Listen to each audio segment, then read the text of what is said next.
Okay. Now, let's take it from the top.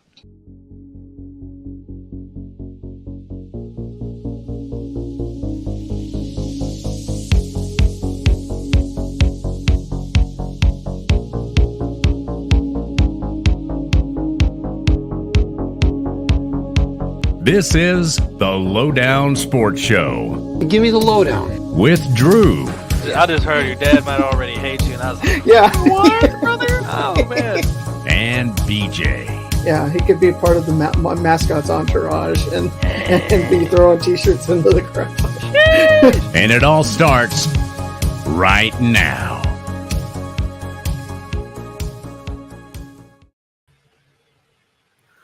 All right, welcome into another episode of the Lowdown Sports Show. I'm your host, Drew. I'm BJ. And we're here, as always, to get the lowdown on all things basketball. Got a pretty big show for you. NBA season around the corner. Season preview at hand for today. A lot of big things happening in the world of basketball. And we're going to talk about the NBA season that is to be here pretty soon. Two-parter. We're going to split it up a little bit. We're going to have one before BJ's Best and the other one after, so you know that is still going on. As always, BJ's Best, of course, what's on Drew's mind. Talking some WNBA as well. Game 2. Big Game 2 just happened. We're talking about the ins and outs of Game 2, and could we be seeing a sweep here? I mean, I don't know. Maybe so.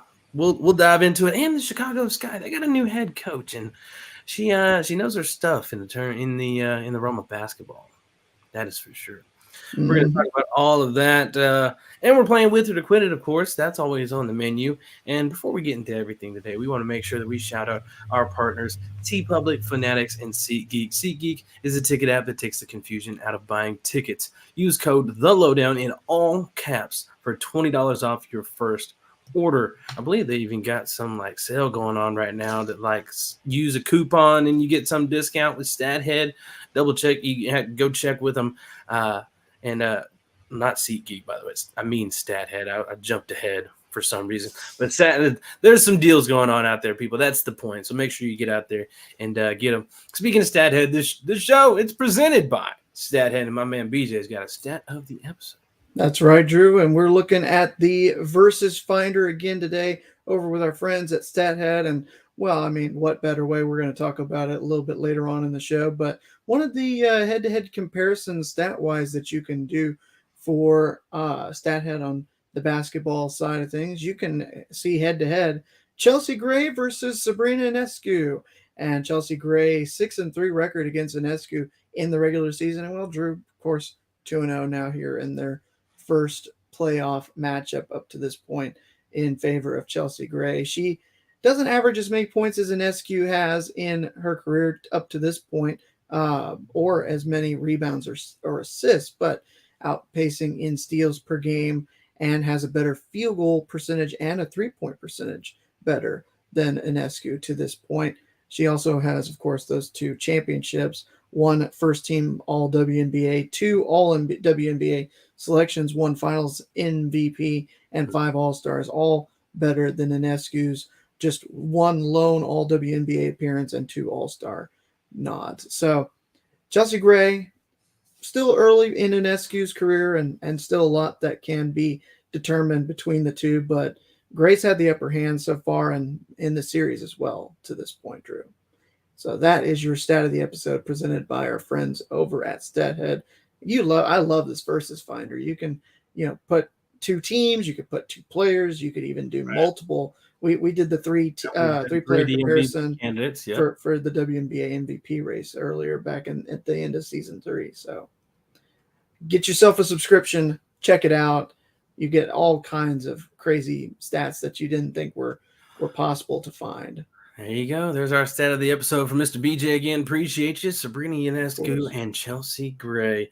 And I found what I was talking about. I wasn't tripping, guys. They got something going on. Basketball Reference posted it. You want to win a free year of StatHead. They're celebrating the start of the NBA season with a StatHead giveaway. There you go. Screenshot of an NBA Versus Finder search and say which player you think is better. Use the hashtag StatHeadVersus and tag @StatHead. tag and follow at bball_reference or bball at bball_ref on Twitter, Basketball Reference, and that's how you can possibly get a free year of StatHead, guys. So you heard it right here from your friends at the Lowdown. Go try it. Go get yourself that free year. I mean, if you like it, that's fantastic, and maybe you will want to extend it beyond the first year. Mm-hmm. Tell them who told you about it too. Now it's time to get into everything. When BJ is ready to go, we'll get to rocking. I'm ready, Drew. We'll do it. We will indeed. Let's get to rocking, BJ. Let's kick things off on the NBA side of things with this season preview. Splitting this up into two parts. First part we're going to get into here. Let's go ahead and dive into the preseason awards, and that'll lead into the next part of our season preview here. The preseason awards, an easy way to get it going.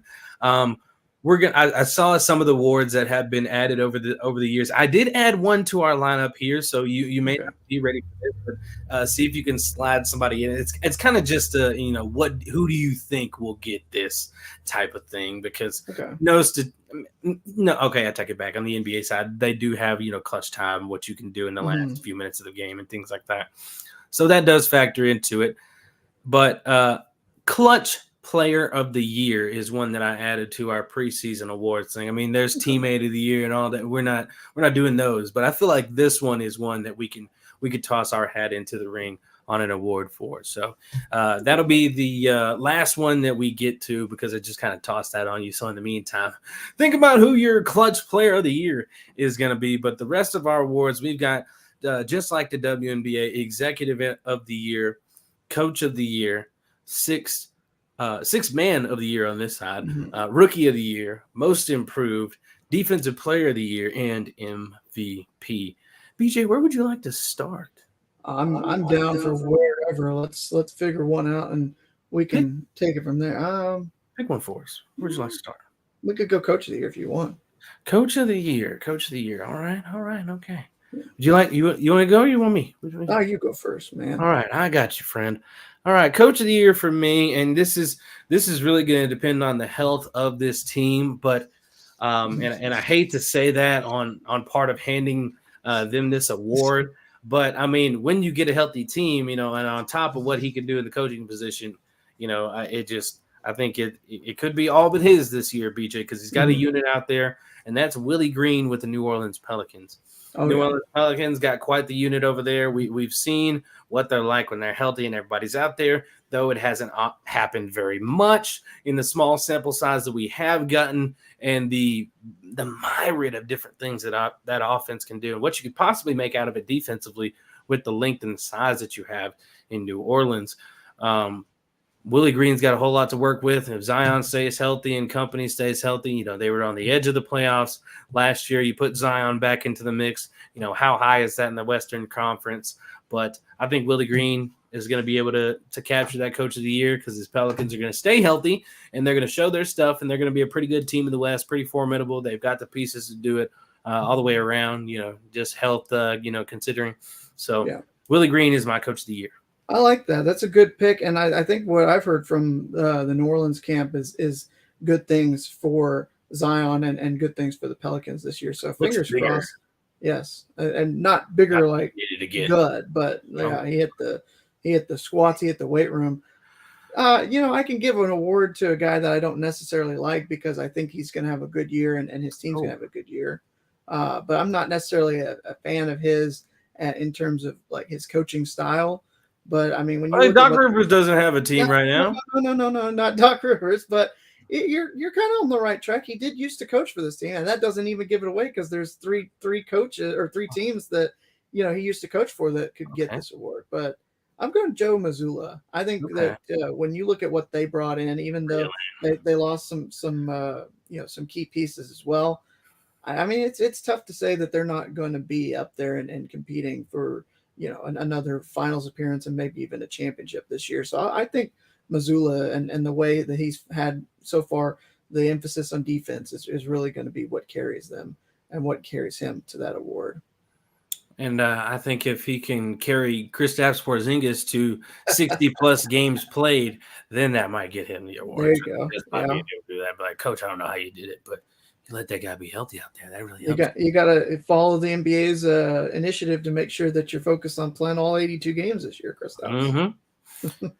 And while we're around the coach of the year, we might as well hit that executive of the year as well. And BJ, I mean, we might as well I'm going to stay with the same ball club out there in the Boston Celtics. Mr. Brad Stevens, the former head coach of this team. I mean, he's ushered in Kristaps Porzingis. He's brought in Drew Holiday, though he shipped out Malcolm Brogdon and Robert Williams and Marcus Smart. A lot of people.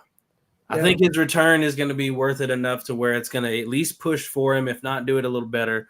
Those were good pieces, but he brought in good pieces, and it will only be that way if Kristaps Porzingis stays healthy and he gives you what he can truly give you while he's healthy, which is a nice, solid piece. And I mean, even though, he's way down in this pecking order at this point, but that is zero pressure on him. But all he's just got to do is stay healthy, play his role, whatever they end up giving him, and give him some lobs. Yeah, and do what he does.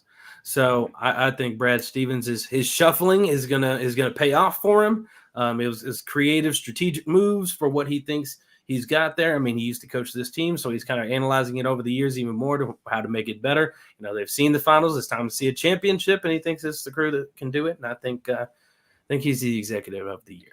Well, he's certainly the executive that's been the busiest this offseason. For sure. Yeah.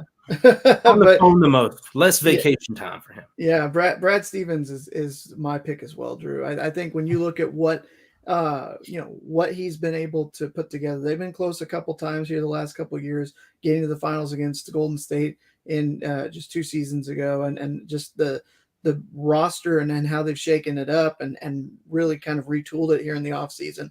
It's a gamble, but if we both are in agreement that it's going to pay off and pay dividends, I think that what I'm thinking is, if they're, I think for him to get this award, I think they've got to be a top 2 seed in the East. Would you say that's pretty fair? Oh yeah. Because they won't vote on this before the playoffs are over. We'll know this award in the that'd be in the upper echelon of the league. Like you got to have like a best record, or lead the East, something like that. Yeah. So I think that's pretty fair to say. I think that it's the gamble will pay off. I think that in terms of all the moves that were made and just for the sole purpose of, look, we had a good team. We completely, reshuffled things. And if we still have a good team, then that's really proof of, him and how he's building the roster for them. So I'm also in agreement with you, Brad Stevens, the executive of the year. Mr. Brad Stevens. Let's keep going in line here. I'll go in the order I wrote it down, or just I'm going to go up this stream and then get back to that clutch player. Okay. I'm going to make you go first on clutch player. Can't bounce off mine. 6th man of the year. I'd have to double check back at this lineup. I don't know if they're going to slide him into the point guard or what the plans are for the point guard position out here. Maybe it's going to be Drew's, probably Drew's. Just depends on how they set things up with the bigs. Because I'm thinking Drew Holiday, Jaylen Brown, Jason Tatum, Kristaps Porzingis, Al Horford starting lineup. That's what I'm thinking for Boston. So if it goes like that, then this person can get 6th man of the year, and that's Derek White. I think Derek White is in position to get that. And I mean, it's all but his. I mean, like I said, if we're saying Kristaps Porzingis is in, the 5th wheel, pressure position just completely off, Derek White can go out there and just let it fly on the second team and just do some work. I think he's in good position. He shaved his head. I mean, I don't know if you saw that. I mean, he doesn't have the wild, crazy long hair anymore. He bald out there. I mean, I don't know what it is about players when they go bald. They start hooping a little bit. Nah. But Derek White, he's a really good player, good off the ball shooter and scorer, and he'll be pivotal off the bench. I mean, he's going to be the first person off of it every night. So more than likely, unless they go with a big to take out Al Horford or something to get him a rest because he's old. But I think he's going to be huge and have the opportunity to capture 6th man. Mr. Derek White from the Boston Celtics, my 6th man of the year. I like Derek White as well. I was thinking my first thought was, if we were talking about how they were going to handle things out in Golden State with Chris Paul and Steph Curry and Klay Thompson, and then we talked about last week with Klay Thompson moving down to the 3. But I think Gary Payton is in position to have a big year. Gary Payton Jr. Gary Payton II, is in position to have a really good season for Golden State and coming off as that 6th man of the year kind of role for Golden State, because I mean you look at what they've got, their lineup with CP3, Steph, and Klay, and then Wiggins and Draymond as your starting 5. I think Gary Payton is the next, kind of that next player in terms of, I mean it's either him or Devon Looney, and I don't think it would be necessarily. I think that Payton would be getting the extra minutes. So I think Gary Payton II is primed for a big year for Golden State, and I think they're going to have another successful year. So I'll go Gary Payton as my 6th man of the year. Okay. That would be quite a guard unit out there if Gary Payton can step it up and capture a 6-man. You got CP3, Steph Curry, and then Gary Payton gets 6-man stuff out there. Yeah. Woo. Okay. I mean, you've got essentially there like 4 guards that with 2 out there on the court all the time, right, and moving Klay down to the 3, but it just really depends on what kind of lineup. If they want to go, small lineup at times with the speed and the tempo, or if they're gonna, go with bigs with Draymond and you'll still see Klay slide up to that guard spot, because I mean Chris is old; he'll need his rest. So I mean they'll be able to slide back to what they do best, and that's probably when things will really pop off sometime. That's what's going to be so scary about the Warriors. If things click with Chris Paul, and then when he sits, like, oh, they're just going back to Warriors of old and still going crazy, like that could be super dangerous. Absolutely, Drew.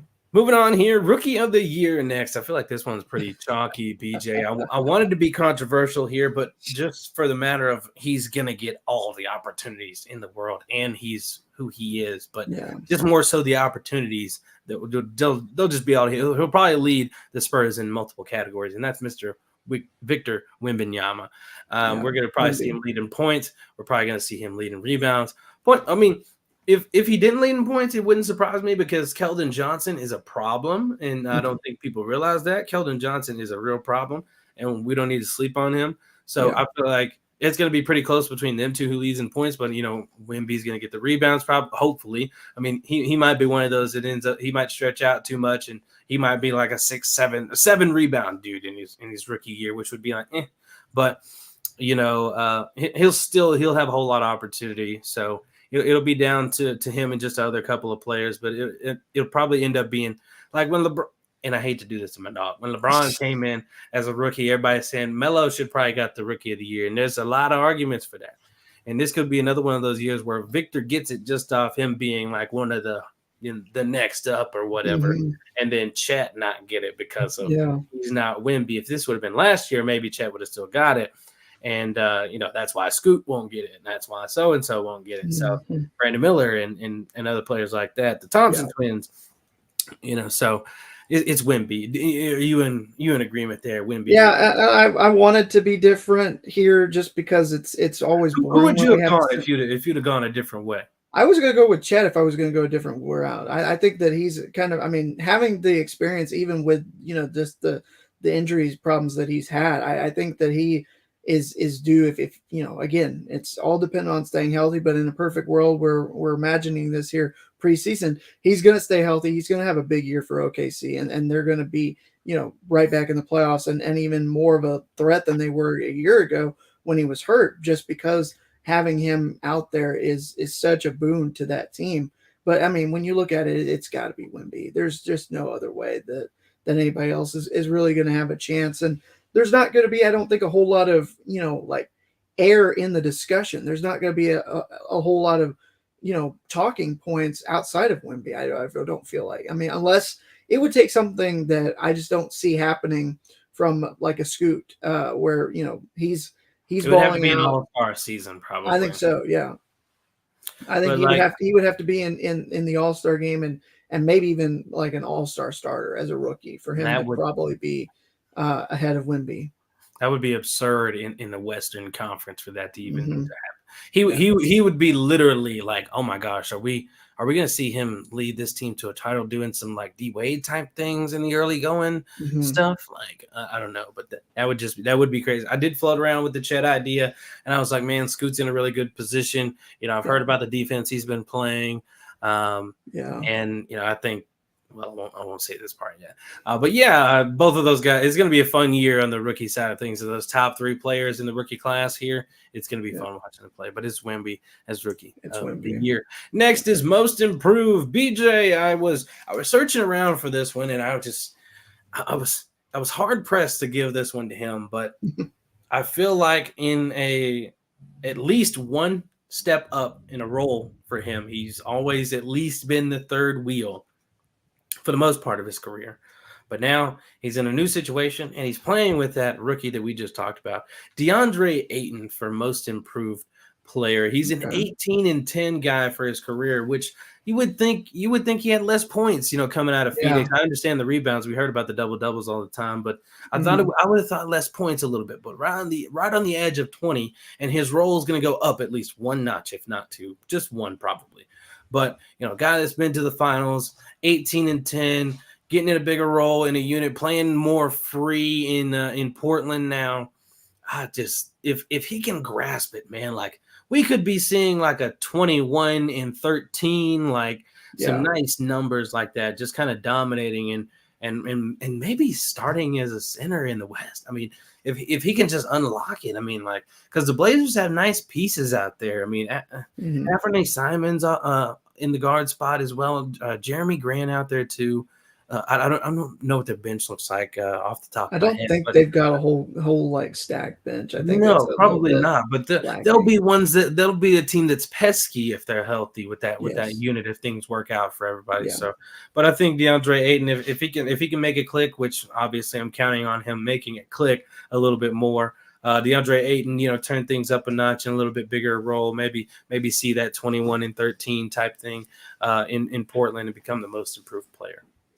I like that pick, but I think I like mine a little bit better, and because I'm also going with a player that I think is going to stay healthy and have a much better year, because we weren't really got to see what this player was capable of before his injury took him away last year. And I think if Detroit is going to have any success, because Cade Cunningham is back really coming into his own here, I think that's a really sneaky good pick for most improved player. And if Detroit is I'm not going to necessarily give it away here, but if Detroit is hanging around, sneaking around, trying to find their way into that play-in discussion this year, it's because of Cade Cunningham. Okay, I don't mind that. One thing I did come across earlier today, I can't remember it exactly, so don't quote me on it. I'd have to find it again. Okay, but the Detroit Pistons haven't gotten over 30 wins in at least 6 straight seasons. So it would take something like that from a Cade Cunningham for them to get past a 30 ball. I think that's I think I know what you're talking about. I don't know the exact stat either, but I think that the last time they were over 30 was their last playoff appearance, if I'm not mistaken. It's been a while. I think that was when Blake Griffin was a Piston. Talk about how long ago that was, man. He got 50 as a Piston. Isn't that insane? I would never have, in my entire life, imagined Blake Griffin getting 50 in a basketball game. I've never been a Blake Griffin. No, you could see him getting 50 in a basketball game, just not with the Pistons. Not in the NBA. Maybe in Rucker Park or something. Maybe when he was playing at OU. Yeah. In the Big Three. There you go. Let's move on into our last few awards here. Defensive Player of the Year. BJ, I wanted to go one way, and if this player can give me 60 plus games this year, I won't say that the award is his, but for right now, because I'm nervous that he won't, I'm going to give it to Giannis Antetokounmpo. A healthy season of Giannis. He actually looked a little bit bigger. Or is it the haircut? Am I just tripping like he used to have hair? You got now. He just, I don't know. He looked like he got a little bit bigger.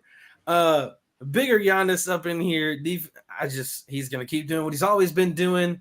What'll this be? His third now? I think it would be his third. Racking him up. I mean, this is some interest. A 2-time MVP, 3-time Defensive Player of the Year. I mean, the resume just and chance to get another championship with Dame, and the resume just crazy.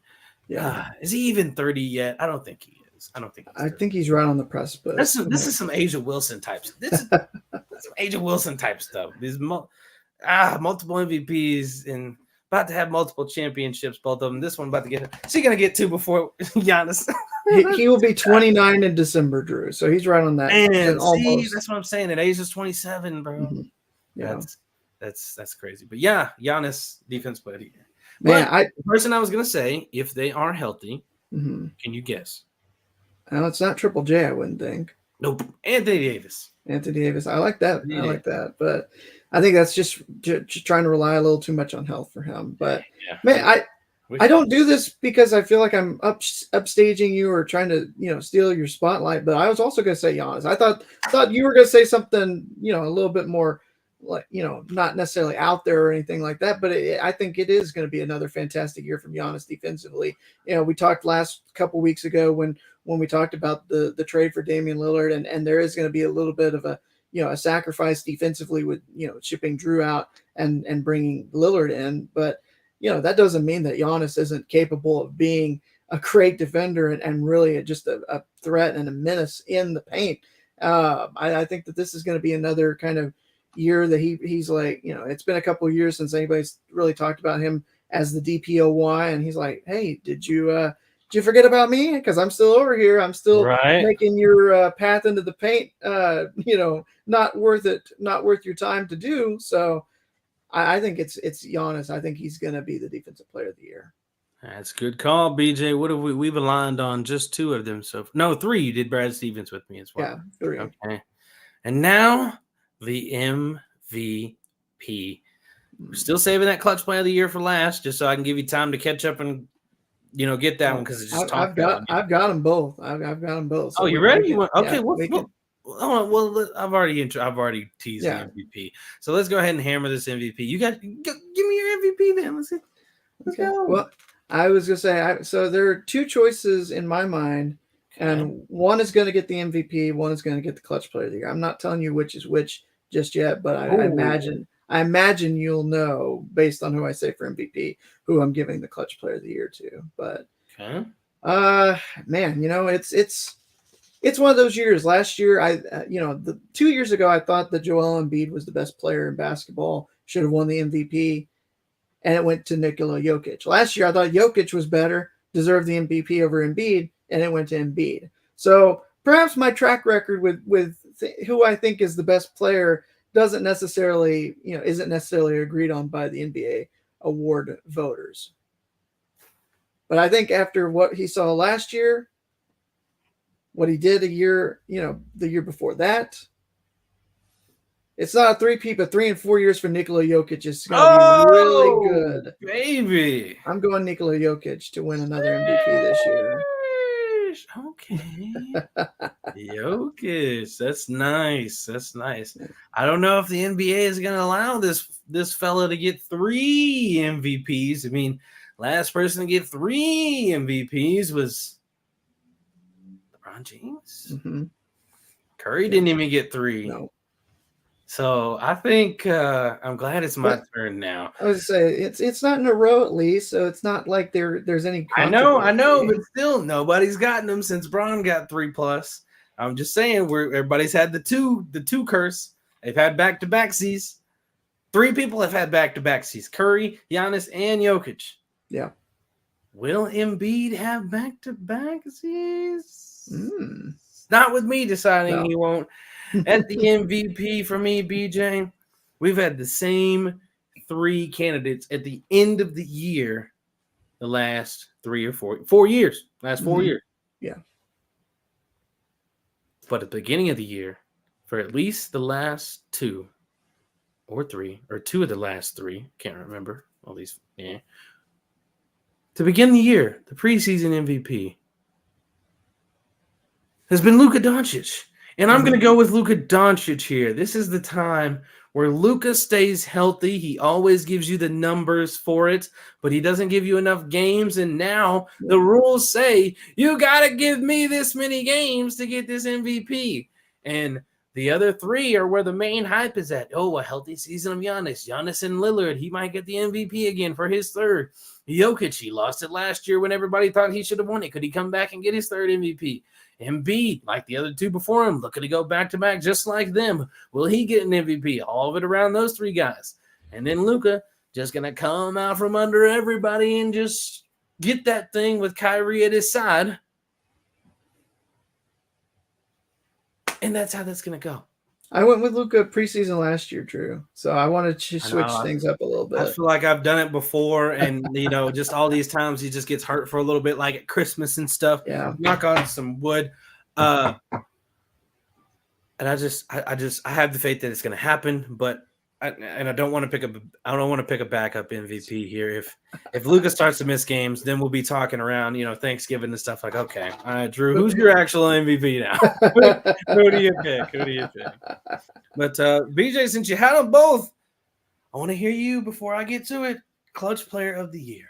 Well, my clutch player is your MVP. I didn't want to give him both awards. Luka Doncic. I think when you're talking about the player that it comes through seemingly more often in the clutch these days than anybody in recent memory, it's going to be Luka Doncic with his propensity for getting those game-winning shots. And the fact of the matter is that the Mavericks do have another guy in Kyrie Irving that you have to worry about in taking that last shot. It doesn't all have to be on Luka, but that the ball is going to be in Luka's hands at least some of the time late in the game when they need it. That's a good one, BJ. I think that's the best pick. I've got a pretty good one, too. I don't know if it's the best pick. I got a pretty good one. Who's his teammate, Kyrie Irving, for the Clutch Player of the Year. Kyrie in his new happy home, going to thrive beside his new teammate that can get him the ball just as good as the last player that did all the way back in Cleveland in those days together, Mr. LeBron James, Luka's actual favorite player. Don't tell Michael Jordan, even though Luka says that on the mic now. But what did he say before he got with Jordan Brand? Okay. Kyrie Irving, Clutch Player of the Year. And those are your preseason awards picks for 2023. And like my friend Big Low says, show your work. And just in case there were any doubts, I'm going to let that focus. Here is mine. They've been right here the whole time. Yeah. I will write mine down and give them to you on a scratch piece of paper for. Oh, it's okay. To keep the notes. I was just say if I've said it into the microphone here, it's on tape, and I'll take a picture of it. So I always got to be like, dang, I lost a sticky note, but here's that picture of it. So there you go. Work shown. Those are your preseason award picks for this season. And now it's time for BJ's Best, and we will get to part 2 of that later. Yeah. All right, Drew. Well, I want to go a little bit different. I wanted to be a little bit, not necessarily bold or anything, but I wanted to be a little bit out there with BJ's Best this week. Okay. Yeah. Are you familiar with something called Fat Bear Week by chance? Fat Bear Week, yes. Nope.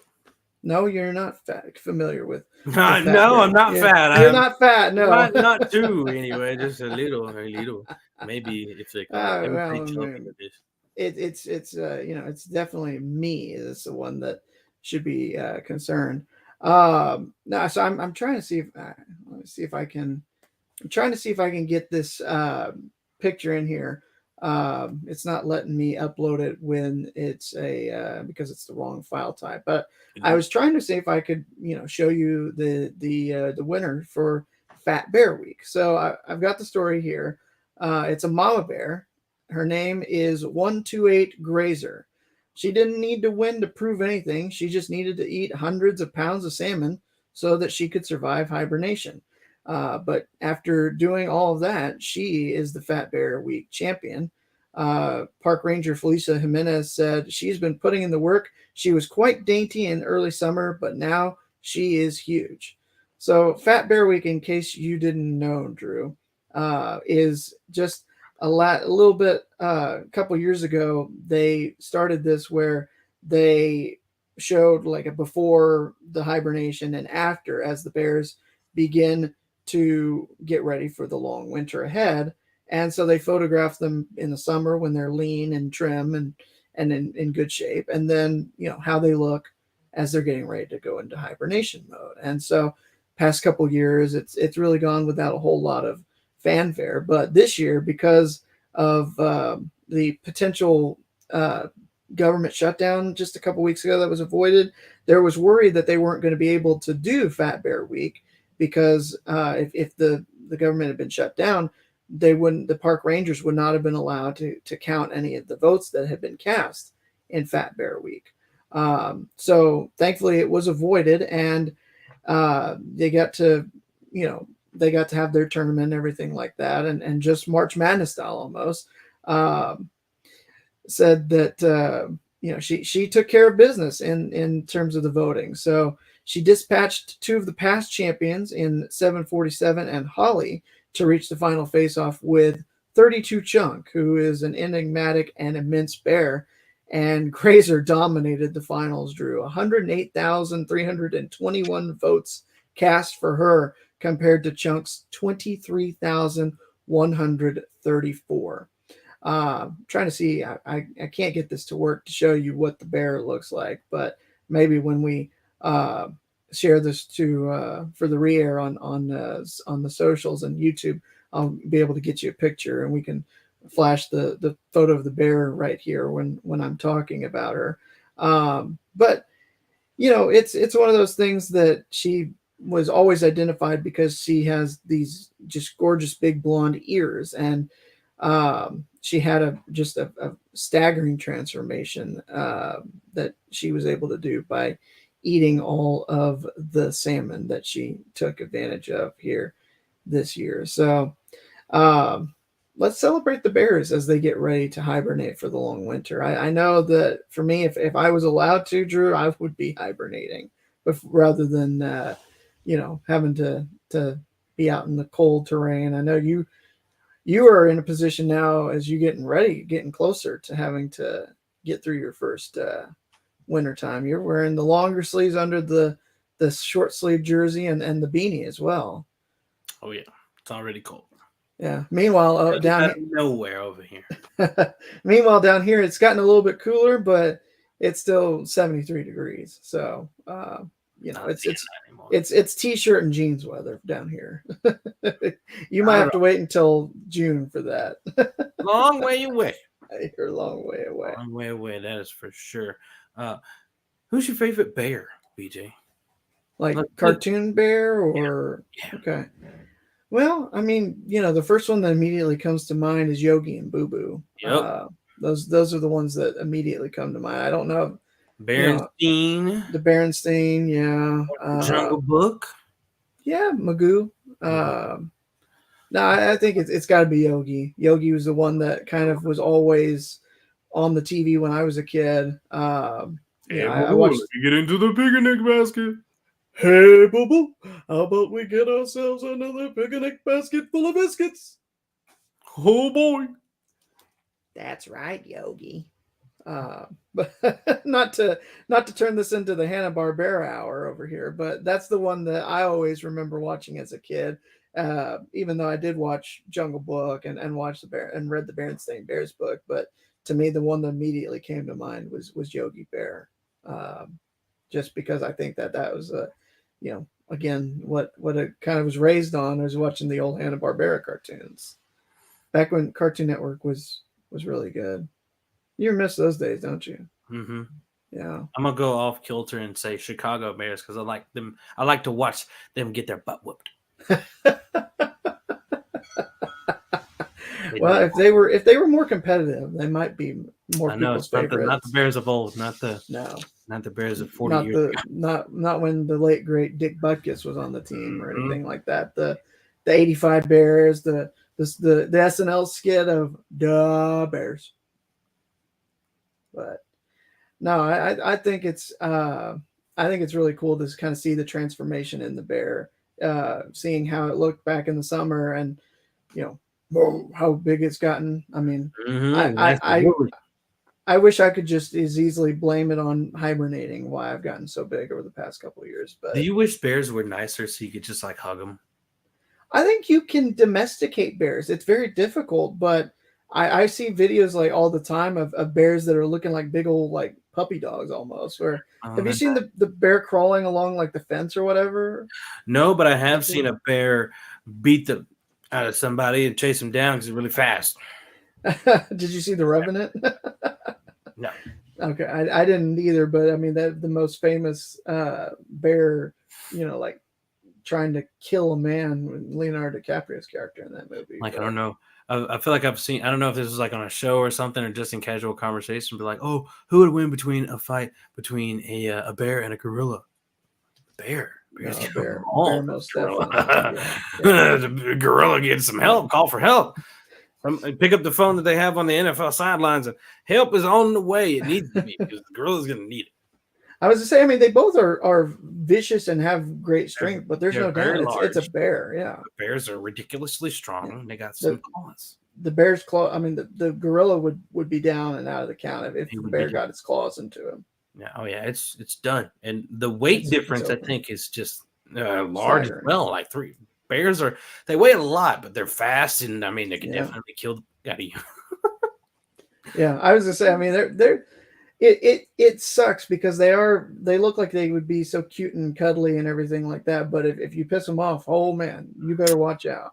They got Build-A-Bear workshops and everything, but don't be trying to mess with them bears in the wilderness. I was to say they get Build-A-Bear workshop, but they don't have Build-A-Gorilla workshop, so I think that answers the argument right there. I mean, picture you can't picture it because you haven't seen the show, but picture the undead bear in Game of Thrones that chases after you. Then you'll that's what you kind of got. That's what you need to visualize when that stuff is running at you. Not the one that you Build-A-Bear, not the little things that you cuddle with you in sleep.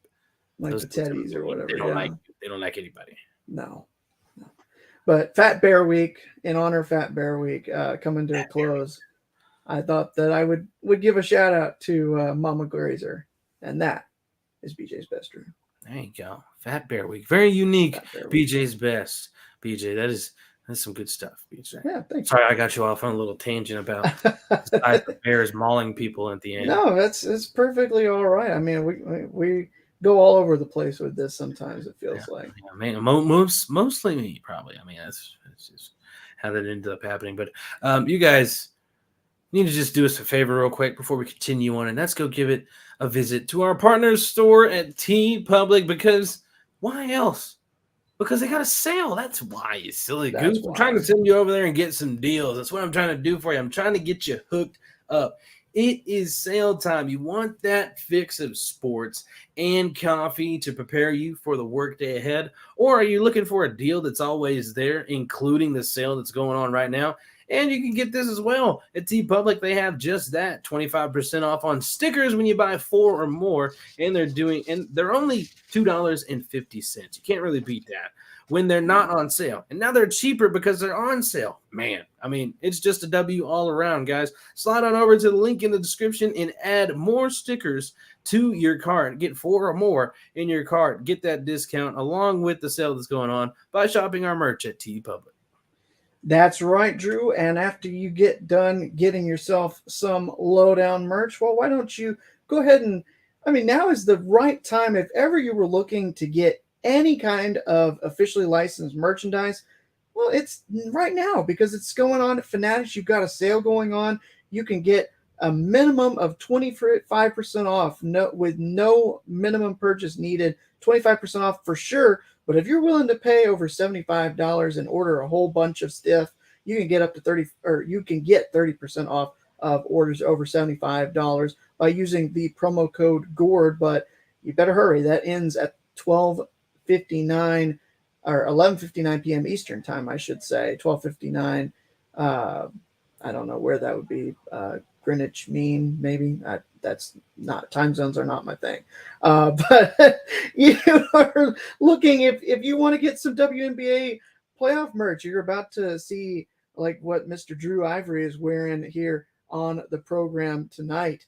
You know, the Aces are about to be your back-to-back champ. You can get yourself some Las Vegas Aces merch, or if you're looking at some postseason baseball merchandise, got 3 of the 4 teams that have clinched their spot in the league championship series. So you can support the Texas Rangers, the Arizona Diamondbacks, the Houston Astros, or even the Atlanta Braves or Philadelphia Phillies as that series is underway. Plus, NBA season right around the corner. Now's the perfect time to get yourself some brand new merch for the NBA or the NHL with a new season dawning in both of those sports. And if you sign up for Fanatics MVP, become a Fanatics MVP. You get weekly deals that are exclusive to you. No other person besides the Fanatics MVP gets all of these deals. So why don't you go ahead and take advantage? It's fanatics.com, officially licensed. Everything that your heart desires is available over there.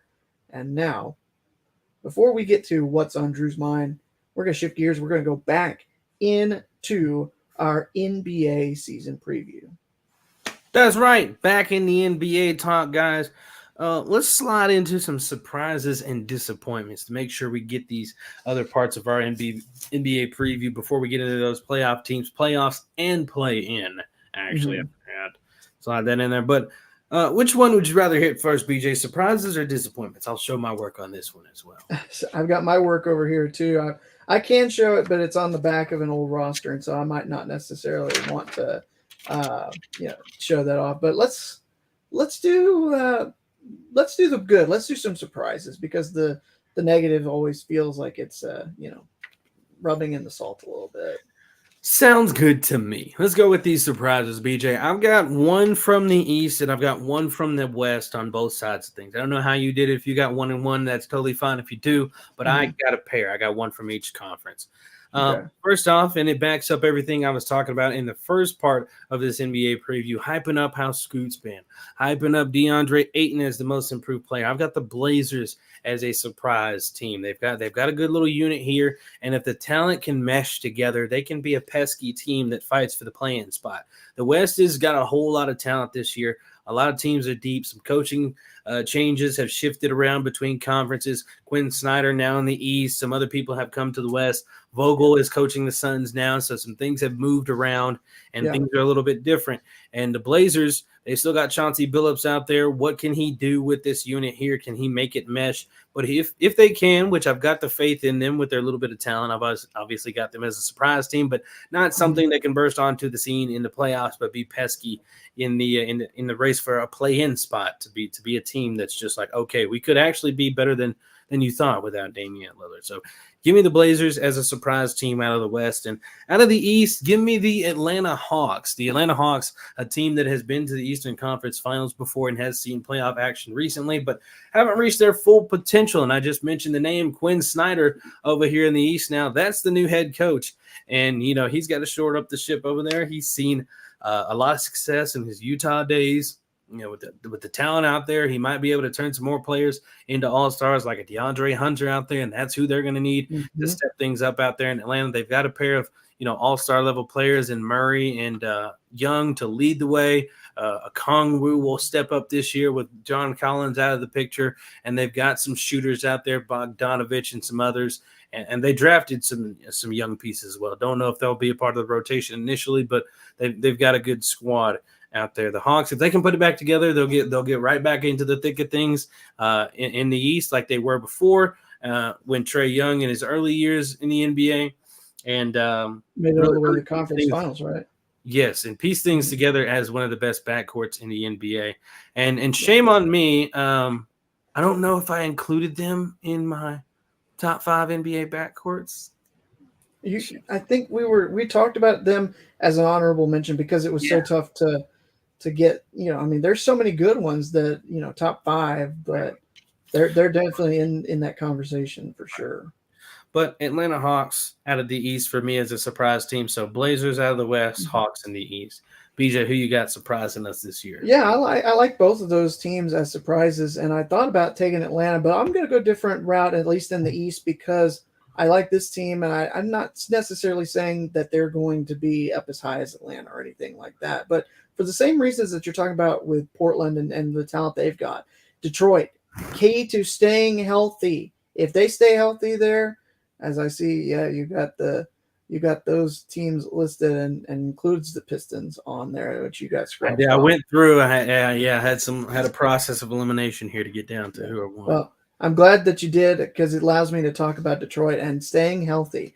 The key to being a team that's going to be on the precipice fighting for that play-in spot, because I'm thinking that, Drew, between once you get from about 8 through about 13, there's a whole lot of parity, and I'm not necessarily sure that whoever 9 and 10 is going to be couldn't be a Detroit or couldn't be, a Chicago. I'm not necessarily seeing a team in there that's going to wow me outside of, like I said, outside the top 8. And so, frankly, I mean, why not Detroit? If they can stay healthy, the talent they've got, a young nucleus, maybe with more of the incentive now with the in-season tournament to try and play in those games and win those games, why not Detroit Pistons making a run to the play-in tournament? Why the solo screen as well, my friend? What? Oh, just because it's ballsy?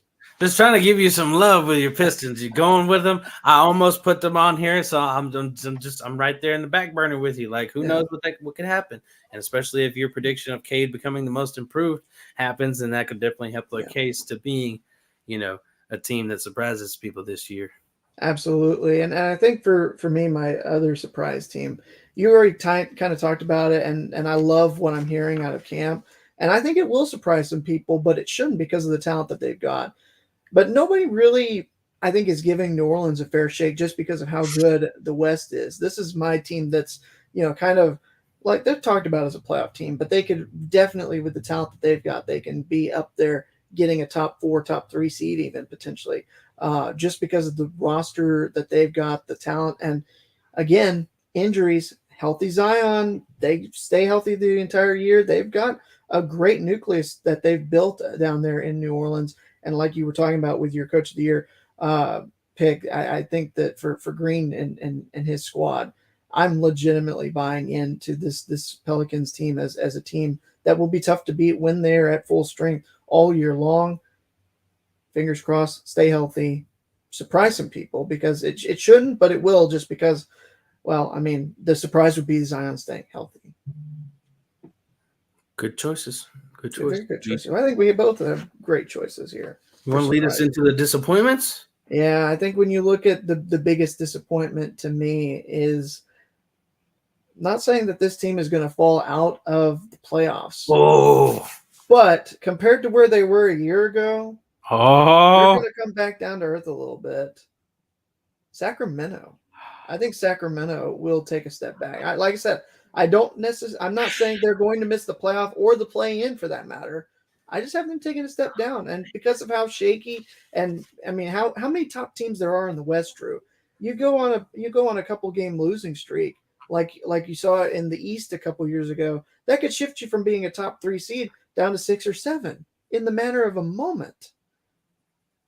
Are you doing this because I'm in your head? You're in my head. Yes, that's exactly, man.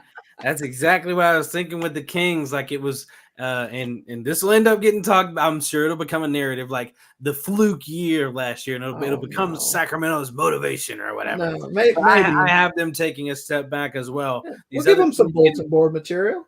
Yeah, these other teams getting healthy, going to fill those gaps in that they happen to slide into last year, and I don't think it'll be as easy of a year for them. So they're one of my disappointments. They're my disappointment out of the West this year, and I think they'll struggle a little bit. They'll still have good players. I don't know if they'll see 2 All-Stars again, maybe 1, if that. It's one of those years that was a good year for the Kings. They gave the Warriors a nice little duke it out first round, but they're just not meant or not built to win things like that yet.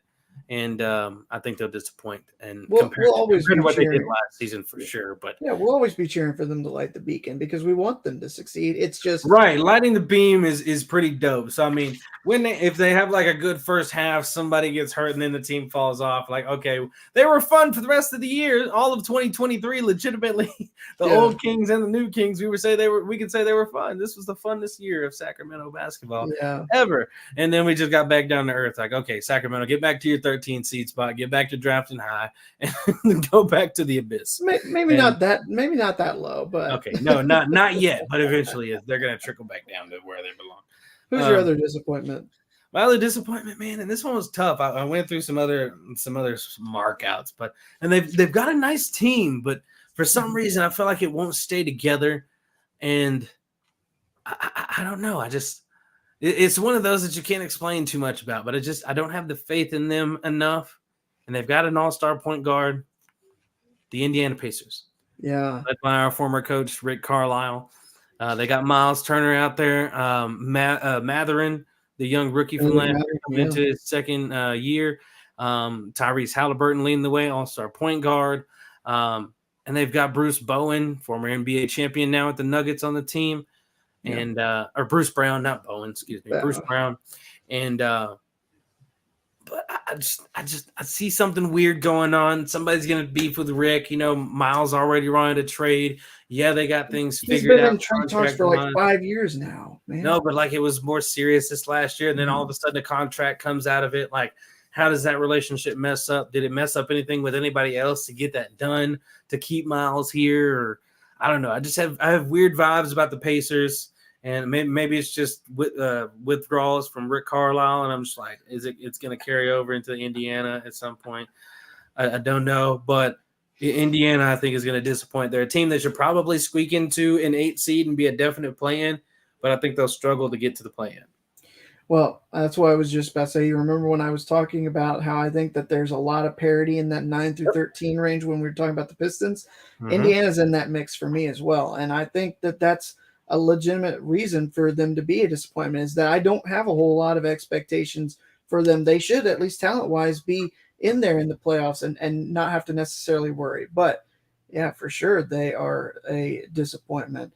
I think that this is going to be just really, like I said, I like you said, it's tough to explain because I don't want things to go bad. I still have – I still have a lot of faith in Rick Carlisle and am ever grateful for him bringing the only title that I'm old enough to not be, not remember because of a dusty old VCR or something like that in my life. 2011 could have been real heartbreak, BJ. We had our hearts broken enough at that World Series. We didn't need to lose. Thankfully, the NBA Finals happened before the World Series. Yeah, I know.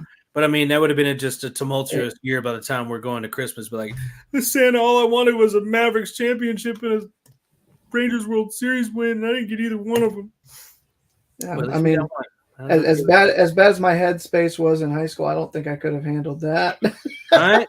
Man, getting there.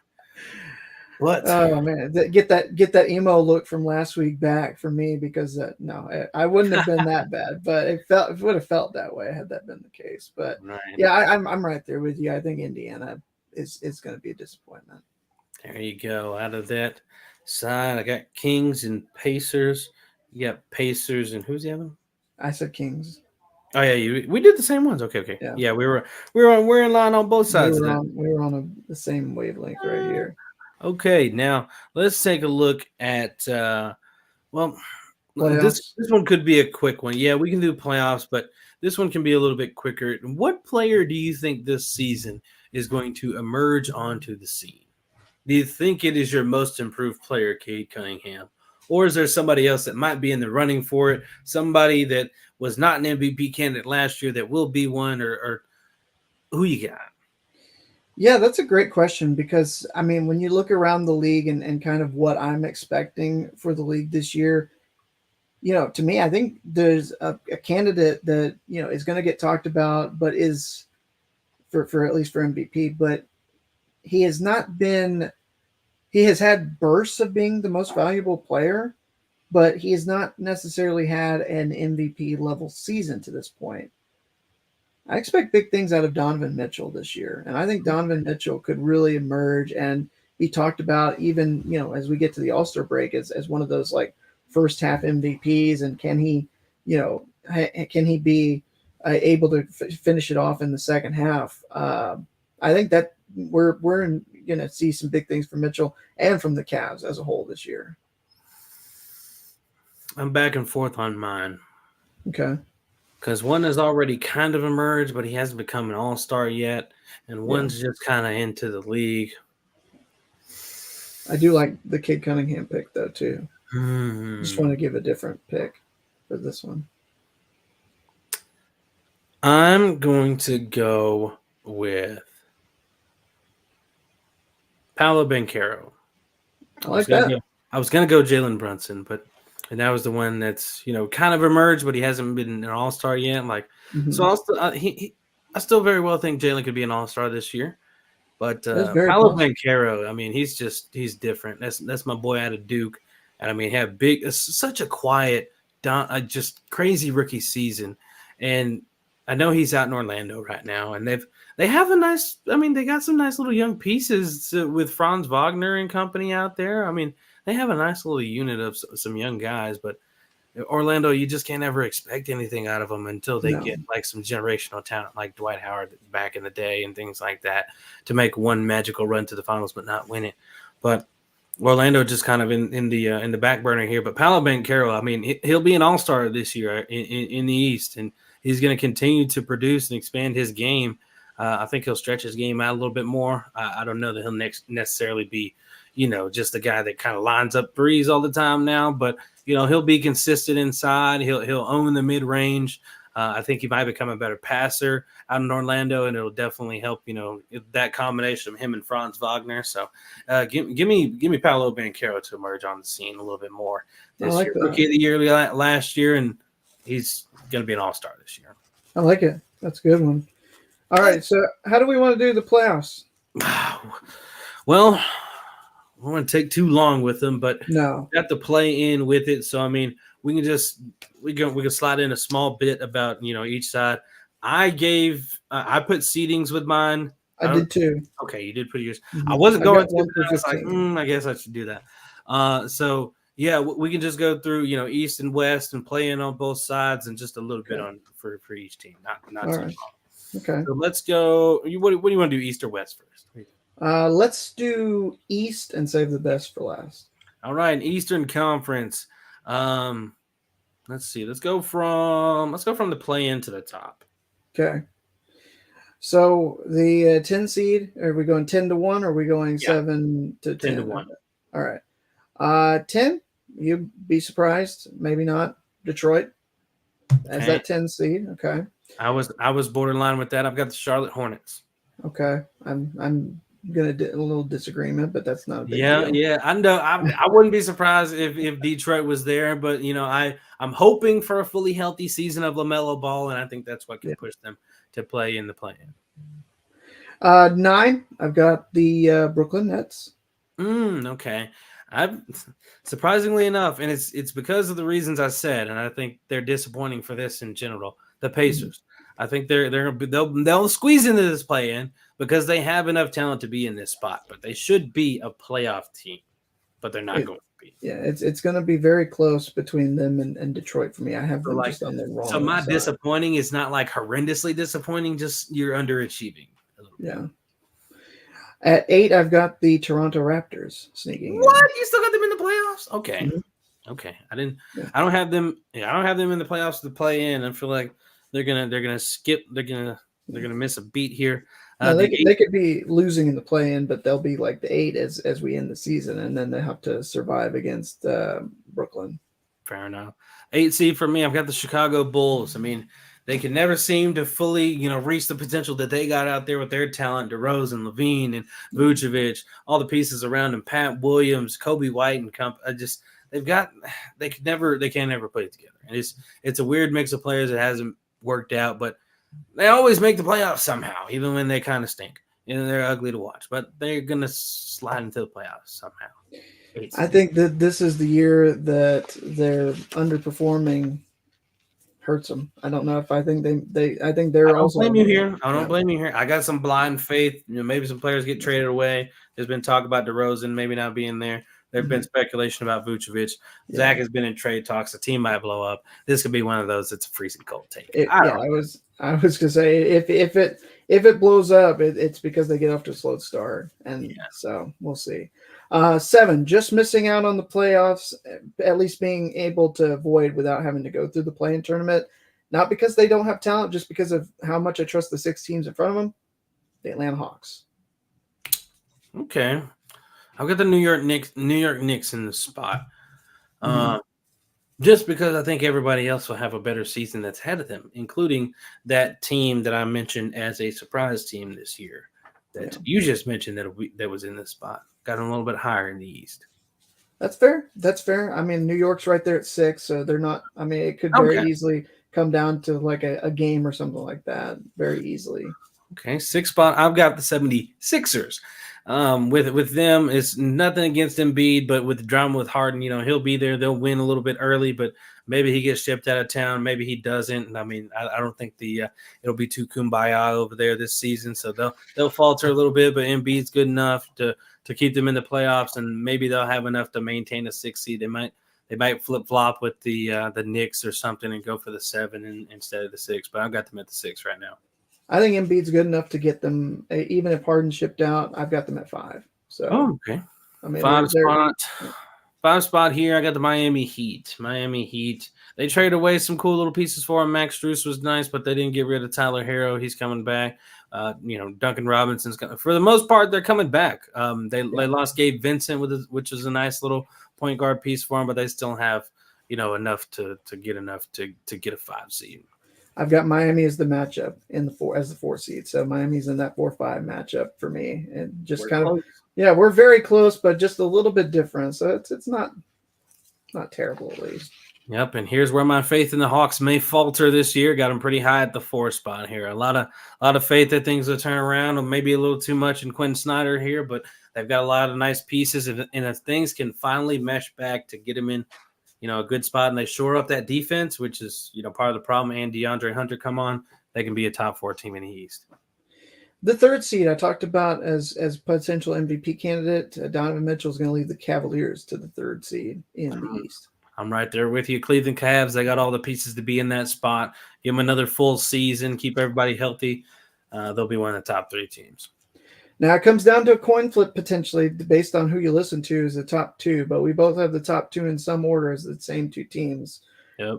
Going with the Celtics as the 2 seed and Milwaukee getting the top overall seed. How did you see it shaking out? I got the flip-flop. I got Bucks slipping to the 2 and the high-powered Celtics coming up with the top spot.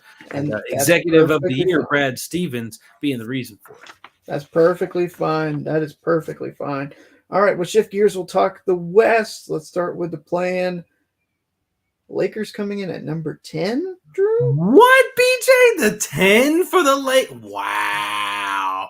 We're going to have a drastically different Western Conference now. Just missing out our OKC and Portland. Wow. The Lakers in the 10 spot. Oh, yeah. Wow. Okay. I think they regress a little bit. I'm not saying that they're not a talented team. So, Drew, you're talking about a team that – they played good enough defense, but I think that the average of opponents that were missing their 3-pointers against the Lakers is going to balance itself out. They were, I think, league best in terms of opponents' 3-point percentage a year ago. That's part of the big reason why they had a lot of success. I think that even if you raise that just a little bit, it drops them just down ever so slightly. Oh man, this is going to be one of those freezing cold takes. I'm gonna look back on this one. 10 spot. I've got the OKC Thunder.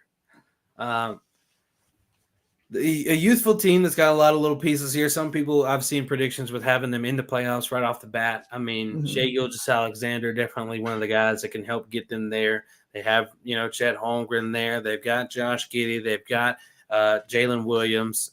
So they've got a lot. 2 Jalen Williams guys, two different spellings. And I think they'll be feisty to make the play-in. I just don't know. I think the West has got, and that's just. My West picture is just a perfect picture of health. If these teams are all healthy, this is what we'll see in the West playoffs. So that's how I'm imagining it shaking out, and is what kicked the Thunder all the way to 10. Yeah. You didn't say 9 yet, did you? No, I haven't said 9 because I also think that, I'm not saying I'm wishing for injuries or anything like that. The problem for me with the Lakers is that they just have not had a full season from Anthony Davis, haven't had a full season from LeBron since the bubble year that they won the title. And so it's almost like I don't want to put my aspirations for them too high because then it'll make me look really foolish when they inevitably have an injury that keeps one of the 2 of them out for a good period of time. I'm going to hate to have to come back here later in the season on you and pull a Dion. Do you believe? That's perfectly fine. I'm giving them bulletin board material, Drew. I'm having them prove me wrong. They're making it personal. All right. That's true. Make it personal. And speaking of making it personal, how about the Sacramento Kings at 9, Drew? Right on the money with you, BJ. What are we here with these Kings? we just think they're going to falter this year, going from the 4 seed to the 9 seed, and I'm right here with 3 last year. I thought 3 or 4 top 3 top 4 seed. Top seed in the West. And just drop back down, kick themselves back to where they belong. They'll still have their good team, but they won't be able to compete with the guys ahead of them that will be hopefully healthy and make these top 8 spots. Absolutely. And in the 8th spot, BJ, I've got the Grizzlies. Okay. I think they're on the borderline of their window here. I mean, I think last year was probably their best chance, and then Ja did what he did, and the season got shooken up. And all the other teams are getting healthy again. All those teams that have a whole lot, just as many weapons, if not more, in the West to make things a problem. And so I just don't know how things are going to shake out. Are the roles is it going to work out with the dynamic of Smart and Morant? Will Morant stay out of trouble? Will Triple J still stay healthy for another season? Don't know. Grizzlies in the 8th spot though, to squeeze a playoff berth, but they're playing. I'm a little higher on them. I think they've got the talent to overcome Ja's suspension. I think that they'll be in the actual playoff field itself. For me, I am going with Minnesota as my 8th seed. So, I mean, we may not be too far off. I don't know where you've got the Timberwolves, but I think that they are. I'll just go ahead and tell you, Timberwolves are in the playoffs for me for a reason, because I think the team's going to end up blowing up. The Rudy Gobert thing isn't working out. There's all types of trade talks for Karl Anthony Towns. They need to just ship him out and start that thing over. What they tried to make is it hasn't been working over the years. They've only seen the playoffs like twice over the course of it. So I just think it's that year where somebody gets shipped out. People don't like Rudy. I guarantee you Rudy's going to shoot that 3, and you think Anthony Edwards was playing thinking he won't walk off the court if Rudy shoots a 3. I think he will shoot it, and I think he will walk off the court for real. Wow. All right. Okay. But I think Timberwolves, they blow up. They don't see play-in playoffs. Okay. All right, then. Who you got at 7, Drew? 7 spot. I started somewhere else, and then I pivoted. I've got the Pelicans in the 7 spot. That's not bad. Pelicans, I had them at 6, but I shifted it because of how I want the playoff matchup to be. Literally swap for this position just so I have a favorable spot, because I don't like the Pelicans versus who I have at the 3. So Clippers in the 7 spot for me. Kawhi and Paul George healthy again. Westbrook hopefully have a good season with them, but all the other teams above them, I think they're gonna be putting it together. And if things shake out to where I don't know if we'll have this point, but I hope that we do. That would require the Mavs to be really, really good and be a 2 seed. But I don't know that that's going to happen. Did you say Pelicans or Clippers at 7? Clippers at 7. Okay. Pelicans are 6. Oh, okay. Yeah, Those are the ones I flipped. I was gonna say I've also got the Clippers at 7 and the Pelicans at 6. I don't know how we got on the right wavelength there, but so we're kind of lock in step at that point at least. No. I'm Clippers 7, Pellies. Wait, sorry, Clippers 6, Pellies 7. Oh, okay. So I'm Clippers 7, Pelly 6. So we're gotcha. flip flop. Okay, I want to make sure we got that. Made sure we got that said right. All Gucci, yeah. Who's number 5? 5 for me. Here we go. Golden State Warriors. I was on the fence about putting them lower just because, what if the Chris Paul thing does not work out? Because there's a possibility that it doesn't, but there's a possibility that it really does. And if it really does, it could be scary. I think they'll be somewhere in the middle. And I think maybe they'll have some health issues throughout the course of the season. It's been a small thing that's bitten them in the bite, whether it be, Curry for a little bit, Wiggins for a little bit, whoever. Things have happened recently, and Chris Paul, he's had injuries every year for the past, I don't know how many, since he entered the Houston Rockets days. Mm-hmm. So I got them at the 5 seed, though. They've got enough talent to get themselves there, and when it clicks for the Warriors, it's gonna be ESPN, Mike Breen, bang. Paul to Curry in the corner for 3, bang. Yep. Here's some crazy stuff. Or Paul to Draymond, cross court, Clay to Curry for 3, bang. Something like that. Some crazy ball movement type calls. The ball's always going to be moving with those Warriors. I've got them a little higher. I've got an improvement from last year, for sure. But maybe not what they're hoping and where you've got them. I've got the Mavs here. Mavs at 5. I like that.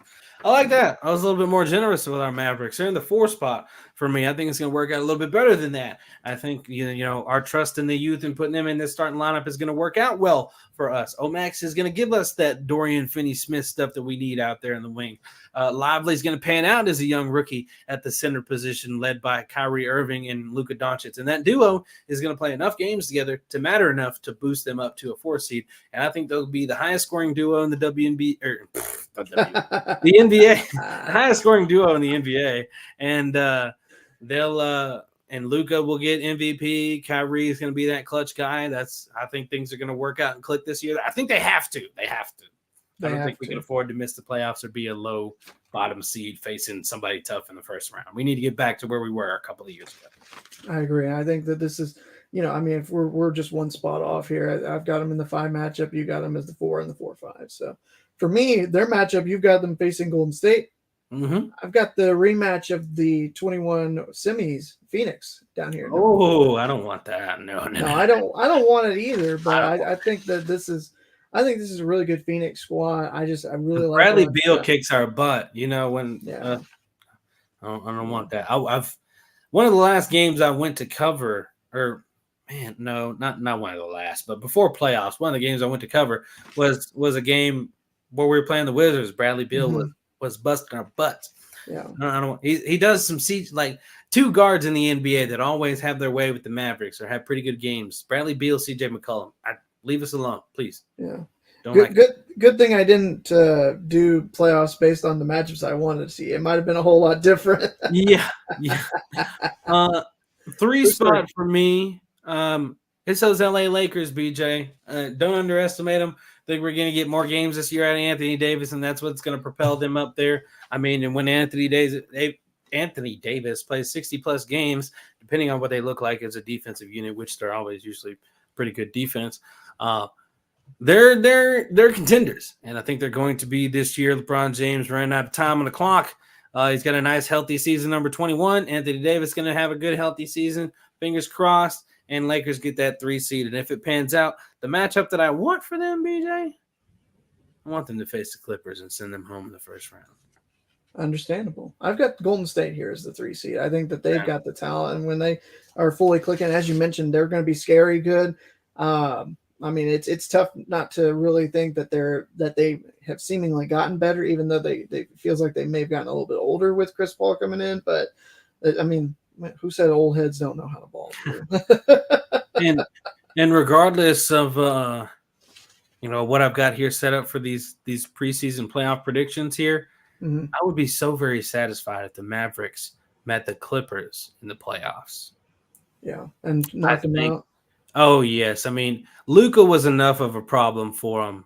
Imagine having to guard Kyrie too. I mean, I think that would be just so fun for us to watch us own them in a playoff series. So we can harken back to this as well in case that comes up. But, I've got this written down as a clip. If it happens. Top 2 here, guys. Top 2. Number 2, reigning champs, Denver Nuggets. I think they'll have a good season. Murray will have a nice, solid regular season. Maybe that regular season will finally catch up to that postseason play.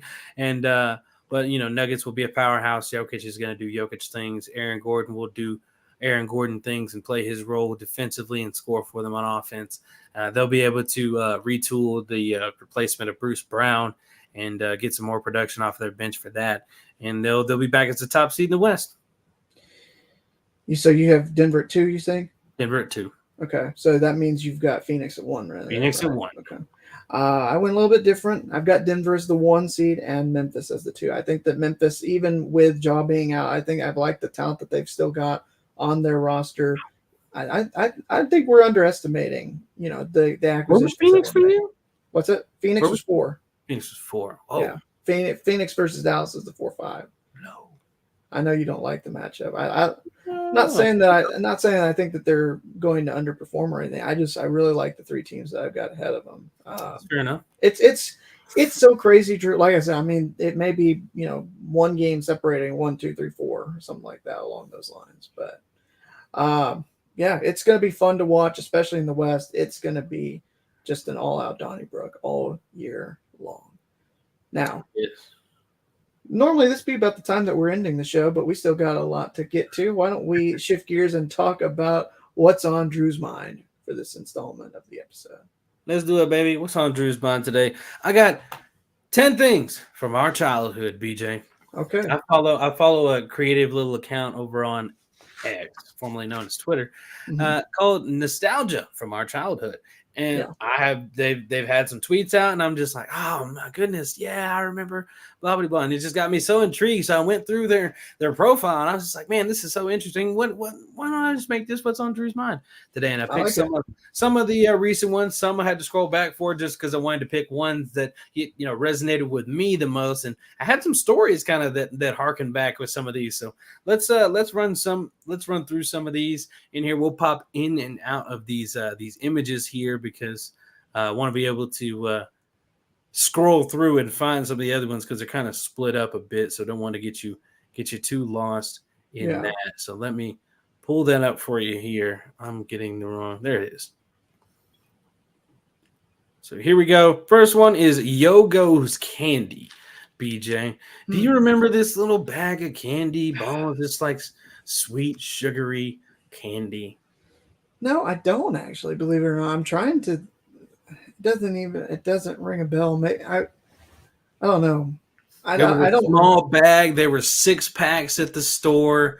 It was almost like the size of one. You remember this isn't actually on my list, but it's a throwback one too. The Ritz Bites for the Cheez-Its. They were in like a bag that size. Okay.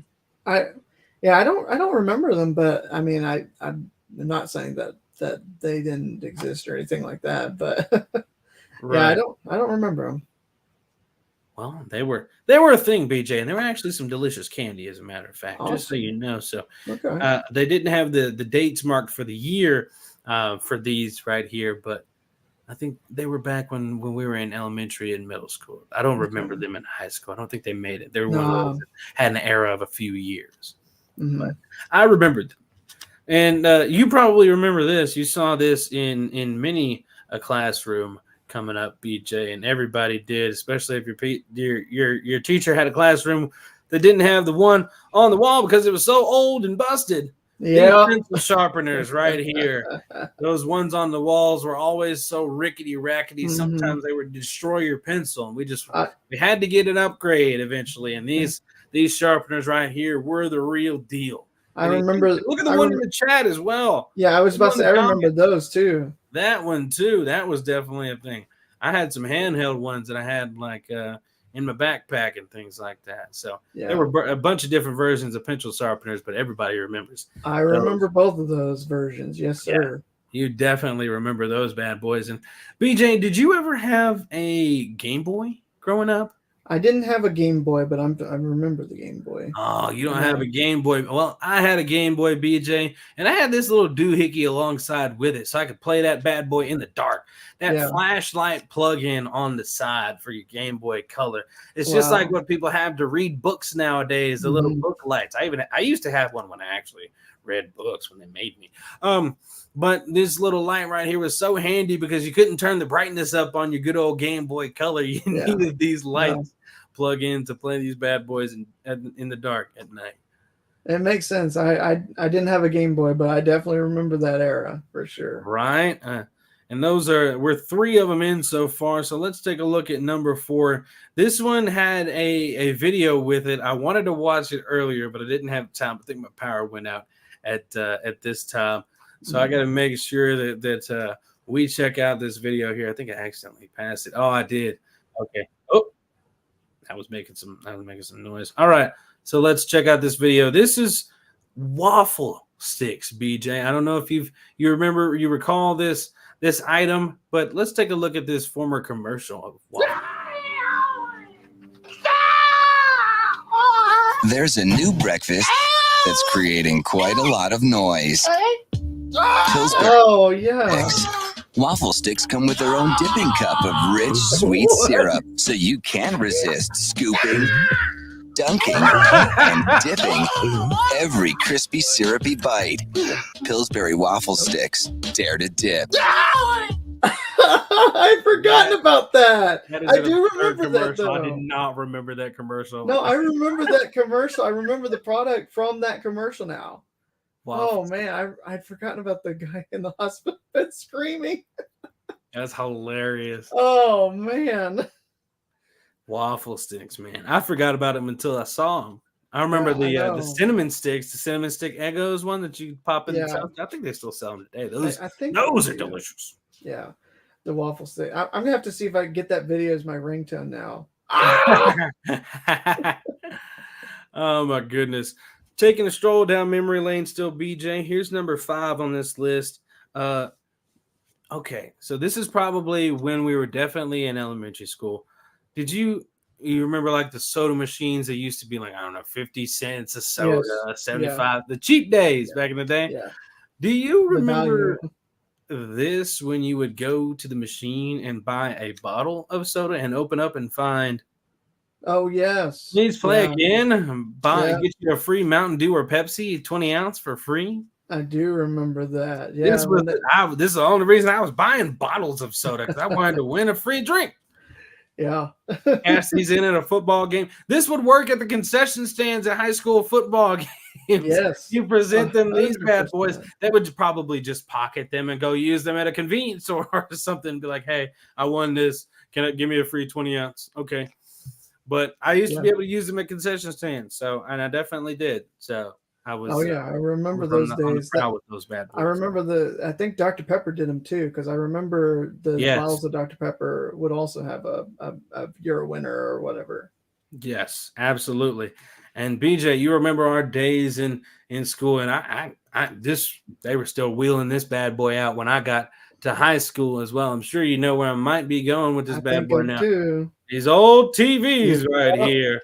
I think we man- got rid of them by high school, but that was definitely middle school, elementary school. I remember the TV and the VCR for sure. They didn't get rid of them in high school for me, BJ. My senior year, we were rolling this bad boy out in government class. Our coach, I'm not gonna say it. I'm gonna leave his name out. Our coach, that was the government Redacted. teacher, wheeled this bad boy out. And do you know what we used to watch on this? And this, I would have never probably seen this ever on my own accord had he not showed this in class. What do you think we watched? Schoolhouse Rock. I think we probably did, but no, that's not what I'm thinking of. That's the thing that came to my mind immediately, like especially because you said government class. Bill Nye. No, Not watched- government, but we watched Shark Tank. Shark Tank. Shark Tank. More often than not, we were watching Shark Tank. Oh, how does that have anything to do with government, Drew? DJ, I couldn't tell Is you. it because he was a coach? That's Probably. I don't know. Yes, he just created some reason how this works in our government class, and it really, I don't know. Or he just didn't have anything. He didn't have anything to talk about, so he wheeled out Shark Tank. We watched Shark Tank, and everybody went to sleep in the dark, or got on our phones for the half hour or hour class that we had, whatever. I could understand economics more so with Shark Tank, but government? Yes, he did a whole lot of things that didn't make sense, BJ. Let's just say that. Man. That's why we don't know how the government works, because of Shark Tank. Yeah. Now let's take a look at something else. And I actually had to scroll for this one. This is one I pushed back in the lineup here because it was so relatable to me, and I got in some crazy trouble from this. And it was something super harmless, an accident, in fact, BJ, but it still happened nonetheless. And boy, it hurt. I used to play with, I wouldn't say play with, but used to try my hand at watercolors.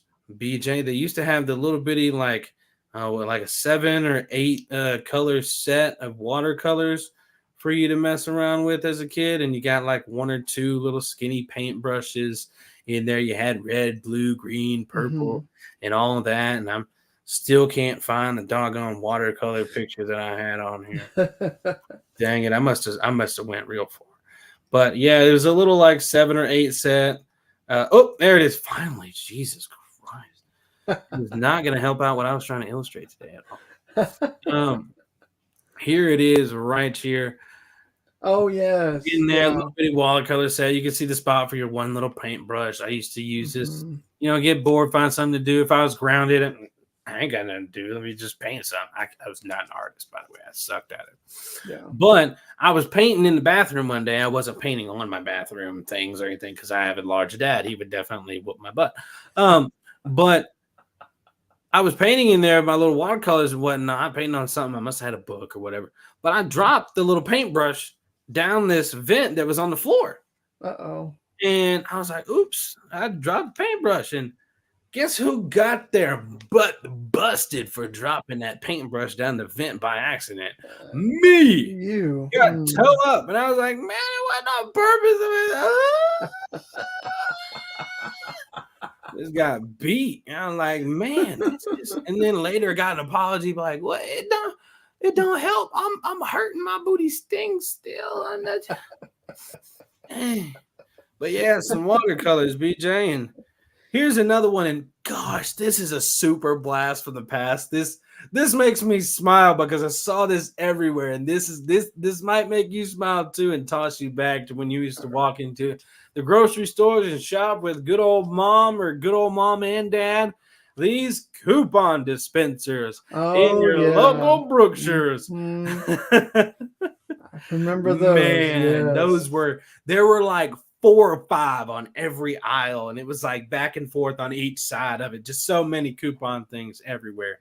They don't have any types of deals for your boys these days. They're like, we're going to triple these prices, and maybe you get the discount that's here for 24 hours. No, I was going to say, you have to Bullies. know where to look, but they don't have them readily available for you They anymore. definitely ain't got these dispensers like this anymore. No. They don't love us like that. No. They don't love us anymore. Because it's not a family type thing anymore. It's a business anymore. Right? And last 2 things here, BJ. I don't know if you played this game, but I played it so much in the original and the 2, but so much of the 3. And buddy, to me, it is my favorite game of all time. Are you ready, BJ? All right, I'm ready, Drew. To throw it back to your middle school days of Halo 3.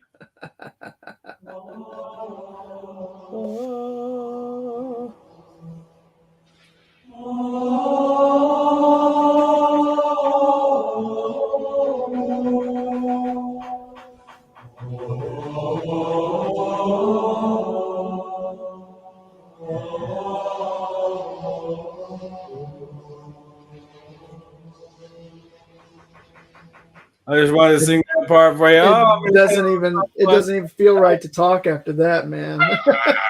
Can we just end it right here? Can this be our close, like our outro or something? Just add the Halo 3 theme song. I'll add that in post. We'll add that in as the going away in post. Oh, such great times! I played this game so much. This is the franchise that really dug me into video games. Like I played a little bit casually with my cousins and stuff growing up, but this is where I really dug in to video games and fell in love. Halo 3, the best game ever.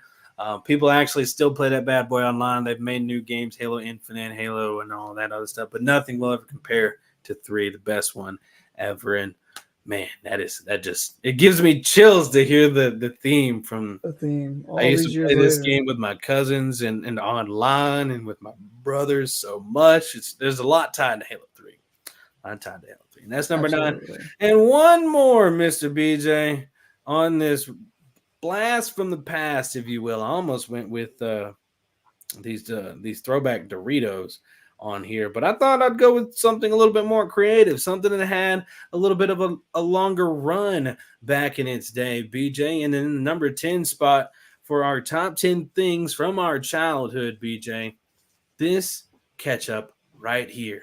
The Heinz Easy Squirt. I was about to say, when you said this ketchup, I was like, there's no way it's anything other than the funky purple. Man. The funky purple. Not just the funky purple, BJ, but also the tomato ketchup and the green slime. Yeah. I think it was slime. Something. Whatever the green something. Man.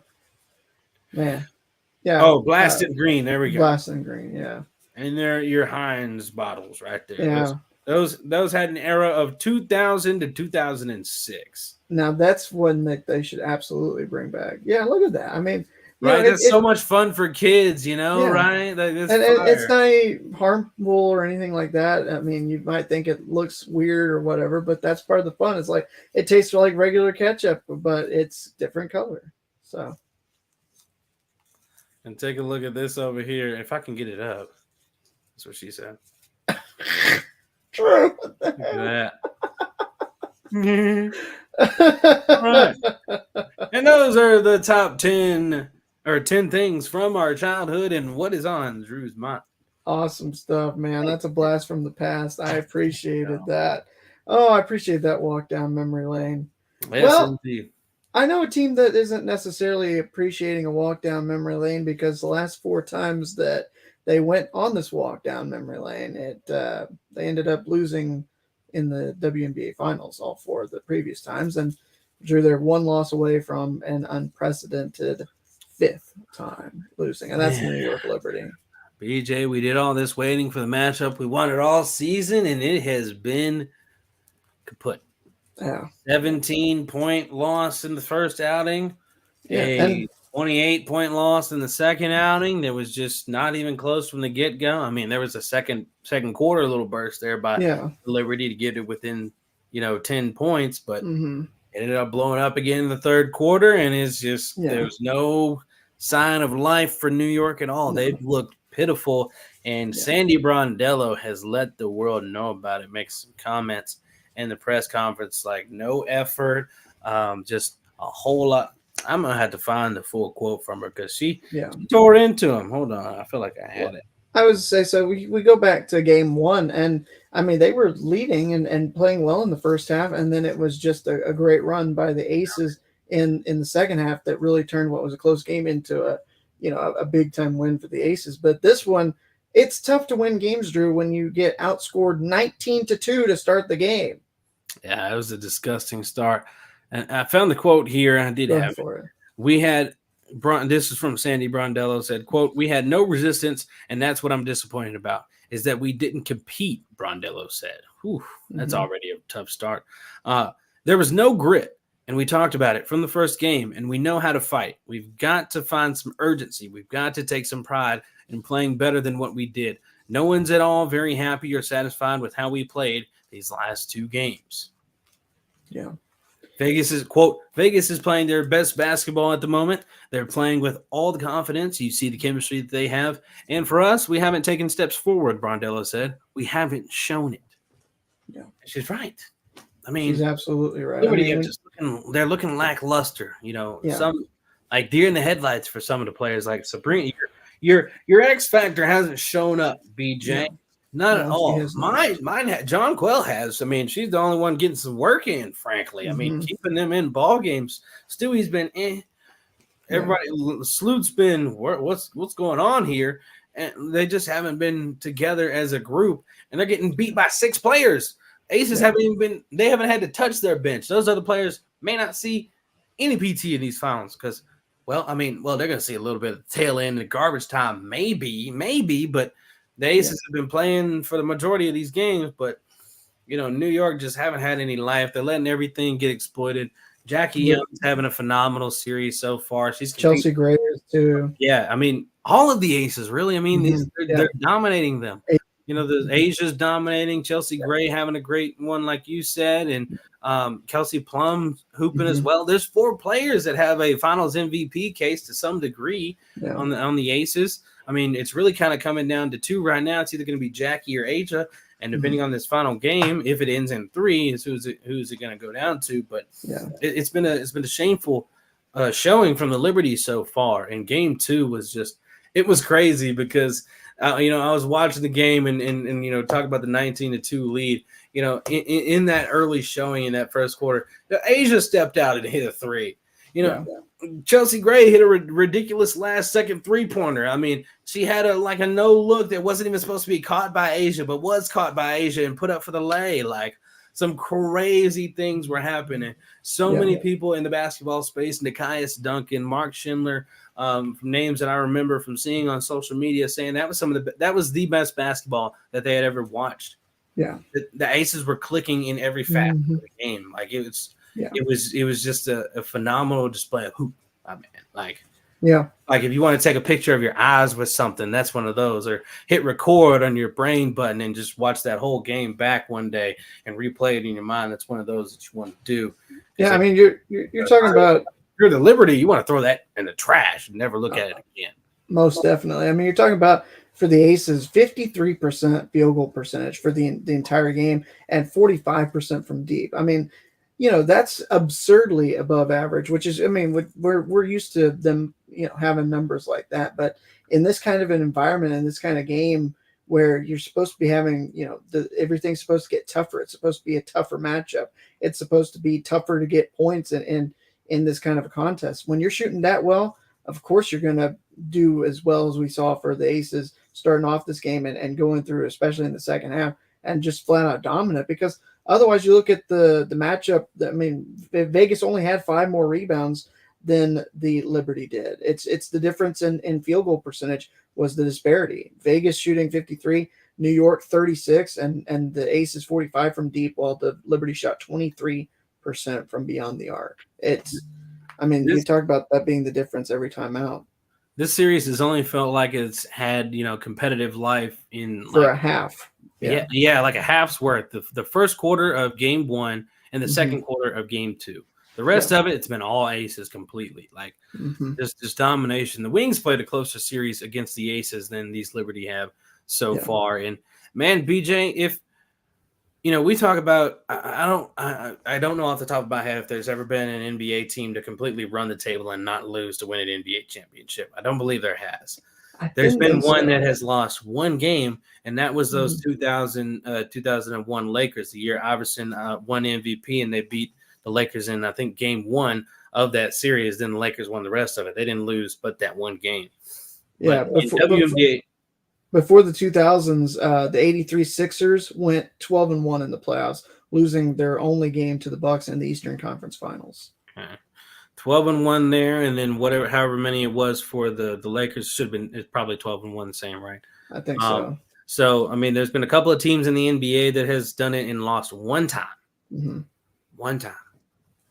But the Aces haven't lost it all, and they're one win away from the dub, BJ. I mean, they're going to be on the road here.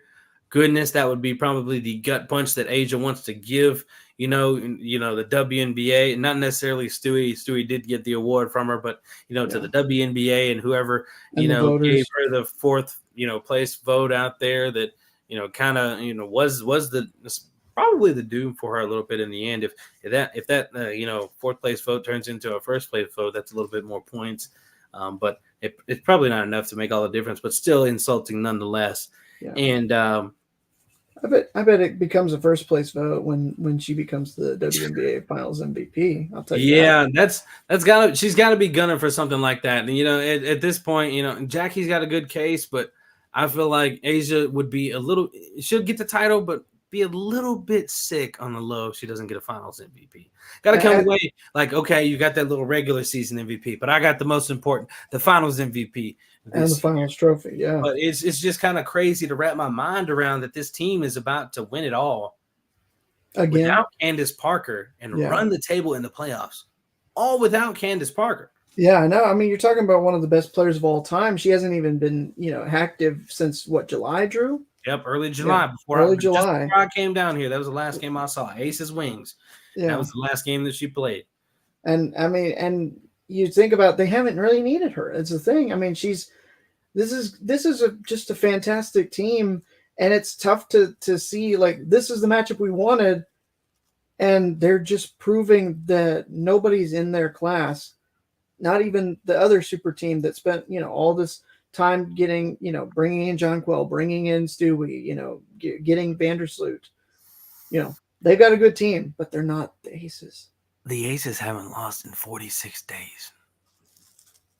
By the time this episode comes out, it'll be 47. By the time they play again, it'll be 7 weeks. Yeah.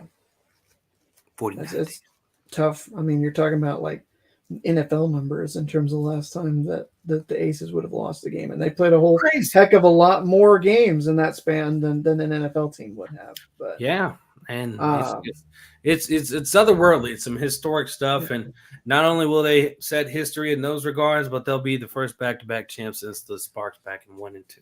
Yeah, yeah. I mean, it's crazy. We're blessed to be living in the Aces world because it's their world, and we're just lucky enough that we're a part of it.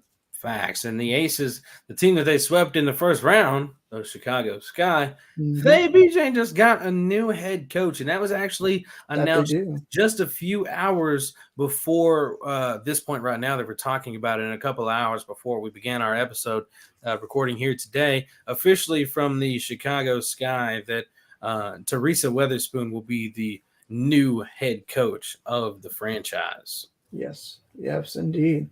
I mean, you look at, I mean, when we started this podcast, Drew, wasn't it Sandy was the only former player that turned head coach in the W at that time when we did our first episode together back in late 2020?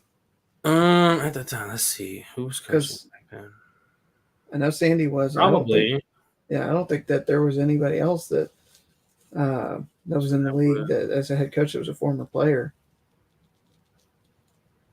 I can't think of anybody because, I mean, Becky was still in San Antonio. It depends on – okay, by the time – okay, so technically no, but VJ got hired a month – by our third episode, VJ was hired. Okay. Because I did her intro press – well, maybe before that. It might have – it's really close, actually.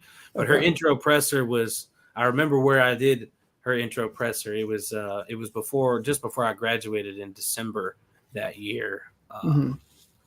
So it might have been like a week before that. So like in December though. So it was pretty close. So whenever they hired her, it might have been a week or two before that. And then press conference was right then or somewhere within a week or something. But I think we got an episode in before another coach was hired. Yes, Sandy, I think was the only one. Yeah. I mean, it's just crazy to think. And now half of the league is going to be coached by former players, or almost half of the league? Let's see. At that point, Tanisha Wright, Weatherspoon, Sandy, Becky. I think Noelle Quinn played. Well, I'm thinking off the top. Who else is in this league, man? Why am I blanking? Becky. Yeah, I said Sandy and Becky. Oh, sorry, I didn't hear that. Yeah. Sandy, Becky, Teaspoon. Yeah. Now I'm blanking. I can't even think about all the teams that are in this league right now. Hold on. Now I got to pull it up. Okay, Sandy, Becky. Let's see who's in Spurs. No. There's actually not that many. Indiana. Who they got in Indiana? No.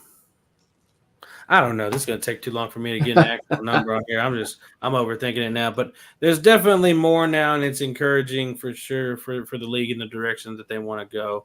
I mean, we've had some that had the role that have stepped down into assistant coaching roles, but, there are still coaches that are involved. But head coaching positions, I think it might be – I don't know, but we know about Atlanta, Chicago, New York, and Vegas, so at least 4 out of the 12. So there might be a couple more that I can't think of right off the top of my head right now. But but yeah, it's definitely a good sign, especially when you got coaches like her who we've seen the impact she's had even at the NBA level, being on that coaching staff and what she was to Zion for a while. And we know she's a Hall of Famer, man. She's an Naismith Basketball Hall of Famer. So I mean, she knows the game. I mean, she's a legend in the game, and she's to be respected, my man. So for sure, in Chicago, I mean, it's a tough sleet to slide into. I mean, and for her class for her Naismith Basketball Hall of Fame, she was class of 19. I didn't slide that in there, but she's sliding into in a strange spot after Wade leaves, in the midst of the season in his head coaching and GM spot. So the Chicago Sky are in the midst of a little bit of a tizzy there, trying to figure themselves out, somehow still squeezing into the playoffs. And now she's going to have a decent bit of something to work with. Izzy's going to be coming back healthy. That'll help things out. They had a lot of health problems this year and still managed to squeak into the playoffs. It's an 8 seed, yeah. She's going to be like immediate, just right now, off first day, immediate announcement here. I'm thinking coach of the year candidate. Her team, pushing, to a 4 and 5 seed in the playoffs next year because they've got the pieces. Wade was building that thing like that for a reason. Mm-hmm. Their future is a little murky, but with what they've got right now, Kalea Copper, Courtney Williams and company, and they've got a squad ready to do some things once she gets there. And I'm sure she'll be able to mix things up however she wants it. She'll probably get a whole new staff for herself, but they'll be tooled and ready to have things going for Chicago next year. It's a great hire. It's a great hire. Absolutely. I think it's probably one of the best we've seen here. I think the only one that you could really say was up there on the level of Teaspoon that we've seen here in the past couple of years is Becky Hammond. And not to discount what New York did bringing in Sandy a couple of years ago. And but I mean, I think in terms of having a coach in there, immediate kind of winner and immediate potential to be competing for a title yet again, I think Teaspoon is up there in that same, class with Becky Hammond. Agreed. I think this will be more of a Becky Hammond-like situation compared to a Vicky Johnson when she was in Dallas. Will be a short, 2 and out, and they find somebody else. But yeah, I think it's a good little spot here, and she'll find quick success, and the league's going to get nice and competitive here pretty soon because you hear Golden State, future Golden State team talking about they want to get a championship in 5 years. Well, I mean, Teaspoon going to be coming in, trying to make things happen with her Chicago Sky and everything like that. The Wings trying to make their burst onto the scene. The WNBA landscape is going to be really, really competitive. We thought we were at the peak of competitiveness. Right now, it's just going to get. We're going to add another 2 teams, but this might be fun. Fun. But yeah, Teaspoon, new head coach of the Chicago Sky. It's a great hire. We'll see where they go with the GM. I don't remember if they got a GM already or not. I want to say no, so they're still in the pursuit of that. So we'll see what happens when they round things out. I'm willing to say that she might be a part of those conversations. Yeah, they have not yet because it says assuming the Sky indeed hire a separate GM, which would reverse the typical timing of allowing a GM to make the decision. I didn't think they had one yet because they planned to split up the role. And I get it. I got you. Yeah. So the organization picks their head coach first and doesn't make this GM a part of that decision. I kind of like that. Yeah. So I kind of like that. So they kind of separate things for real. Like you are our guy or our girl here. Like it had nothing to do with this new GM had to say. They had no input. You were who we wanted to lead our franchise. Yeah. And then you're going to bring in a GM to guide this franchise along. And she doesn't have to worry about building the roster. Obviously, she's going to have an input and a voice in the process, but it's not going to be all on her to do, which is another big feather in her cap. And a limited amount of picks anyway. Yeah, I mean, they still got to swap a couple times with Dallas here until 2025, 2026, somewhere around there. It's not looking great. They don't have a lot. No. But they'll make some good work of what they got, though. They'll make some good work of what they got. Now, time to finally shift our gear into that game we've been waiting to get to, With It or Quit It. Yes, Drew, and as always, I've got 5 questions for my main man, Drew, over there. It's his turn, as always, when I'm asking the questions, and we don't have a guest. He gets to take his seat in the on the throne and get to answer whether he is with it or if he's going to quit it. Whenever he's ready, we'll get into it. Let's do it. All right, we're starting off with question number 1, and Drew, just especially for you, you agree with Coach Prime. Deion Sanders came out, I believe, earlier today and was talking about why in the world is he going to have to deal with an 8 p.m. kickoff, saying it was the most stupid thing or like the stupidest thing that they could do. So you agree with Coach Prime, 8 p.m. kickoffs, stupid. With it or quit it? Is he on the road? No, I think both of these games that he's had are home. They're 8 p.m. home time starts. Because he had Colorado State was like an 8:20 Mountain Time kick, and then tomorrow night against Stanford is an 8 p.m. start time. I would have made it worse if he was on the road, but yeah, 8 p.m. start time gonna stink, dude. You ain't getting home till late. But I mean, it's college football after dark. I mean, it's just what it is. I mean, you're probably actually going to get a lot of eyes watching that game. Low key, people love some college football after dark. But personally, as a head coach for him and as a broadcaster for me, I'll give me that 4:00 game for these college football stuff. Give me that 11. If you get, I haven't had any 11s. The earliest I've had is a 1 Mountain Time. So, but afternoon games over a night game for sure. He has had 3 10 a.m. kickoffs. Lucky. I know this. That's what's happening to him. He had them early games, so they have to contrast and give him this night stuff. He said, what am I supposed to do with what are the kids supposed to do all day? So he's not a fan of the 8 p.m. kicks. He thinks his team gonna get too distracted all day. Okay, fair enough. Maybe. But also next week when they go, they'll be on the road and it'll be 7 p.m. Pacific, which again is 8 p.m. Mountain. But on being on the road, so you're with it then. Yep.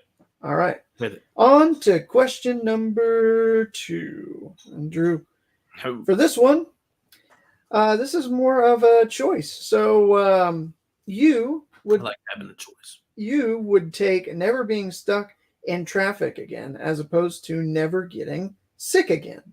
With it or quit it? No. I'd rather never be sick again. Oh, okay. Give me traffic all day. Being sick is horrible.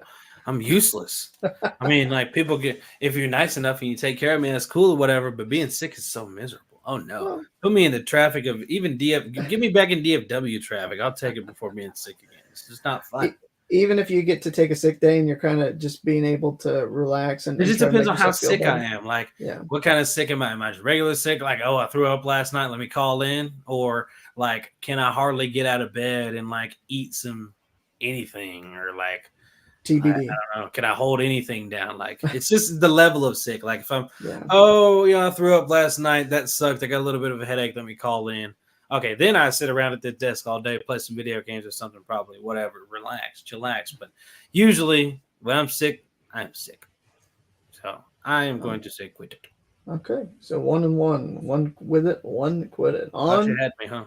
I thought I did. I thought that I had a couple that we were going to see maybe what we could get here. But on to number 3. This one, Drew. So, as you're well aware, the Texas Rangers have made the American League Championship Series for the 3rd time in franchise history.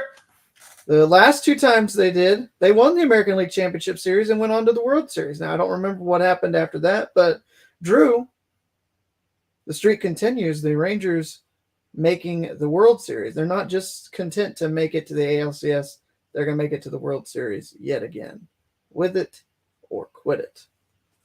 I'm with against it. The Houston Astros. I'm with it. We have to. We can't lose to these motherfuckers. I can't do it. This is like if I have any rivalry in sports, I hate those motherfuckers right there. Astros, bro. Astros can kiss my rear end after it's not been washed all day. They can lick the bottom of my feet after I walked around barefoot. Forget the Astros, bro. I ain't got no NFL beef with no other opponents. Like, oh, we ain't got nothing against the Giants, the Eagles. Like, oh, cool, division stuff, whatever.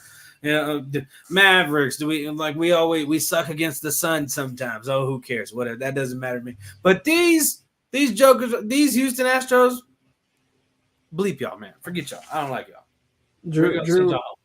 Drew telling us why they're called the Houston Astros, I guess. Yeah, forget you freaking nerds. The fact that they won World Series championships, plural, before we did is disgusting.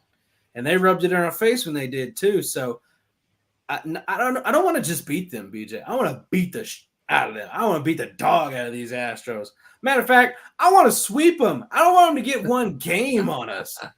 I want Max Scherzer to come back and just, hey, I'm healthy. Let me throw 7 Ks and piss off Jose Altuve and company and send the Astros home in freaking 3 and 4. You ain't getting the 3rd title, mother.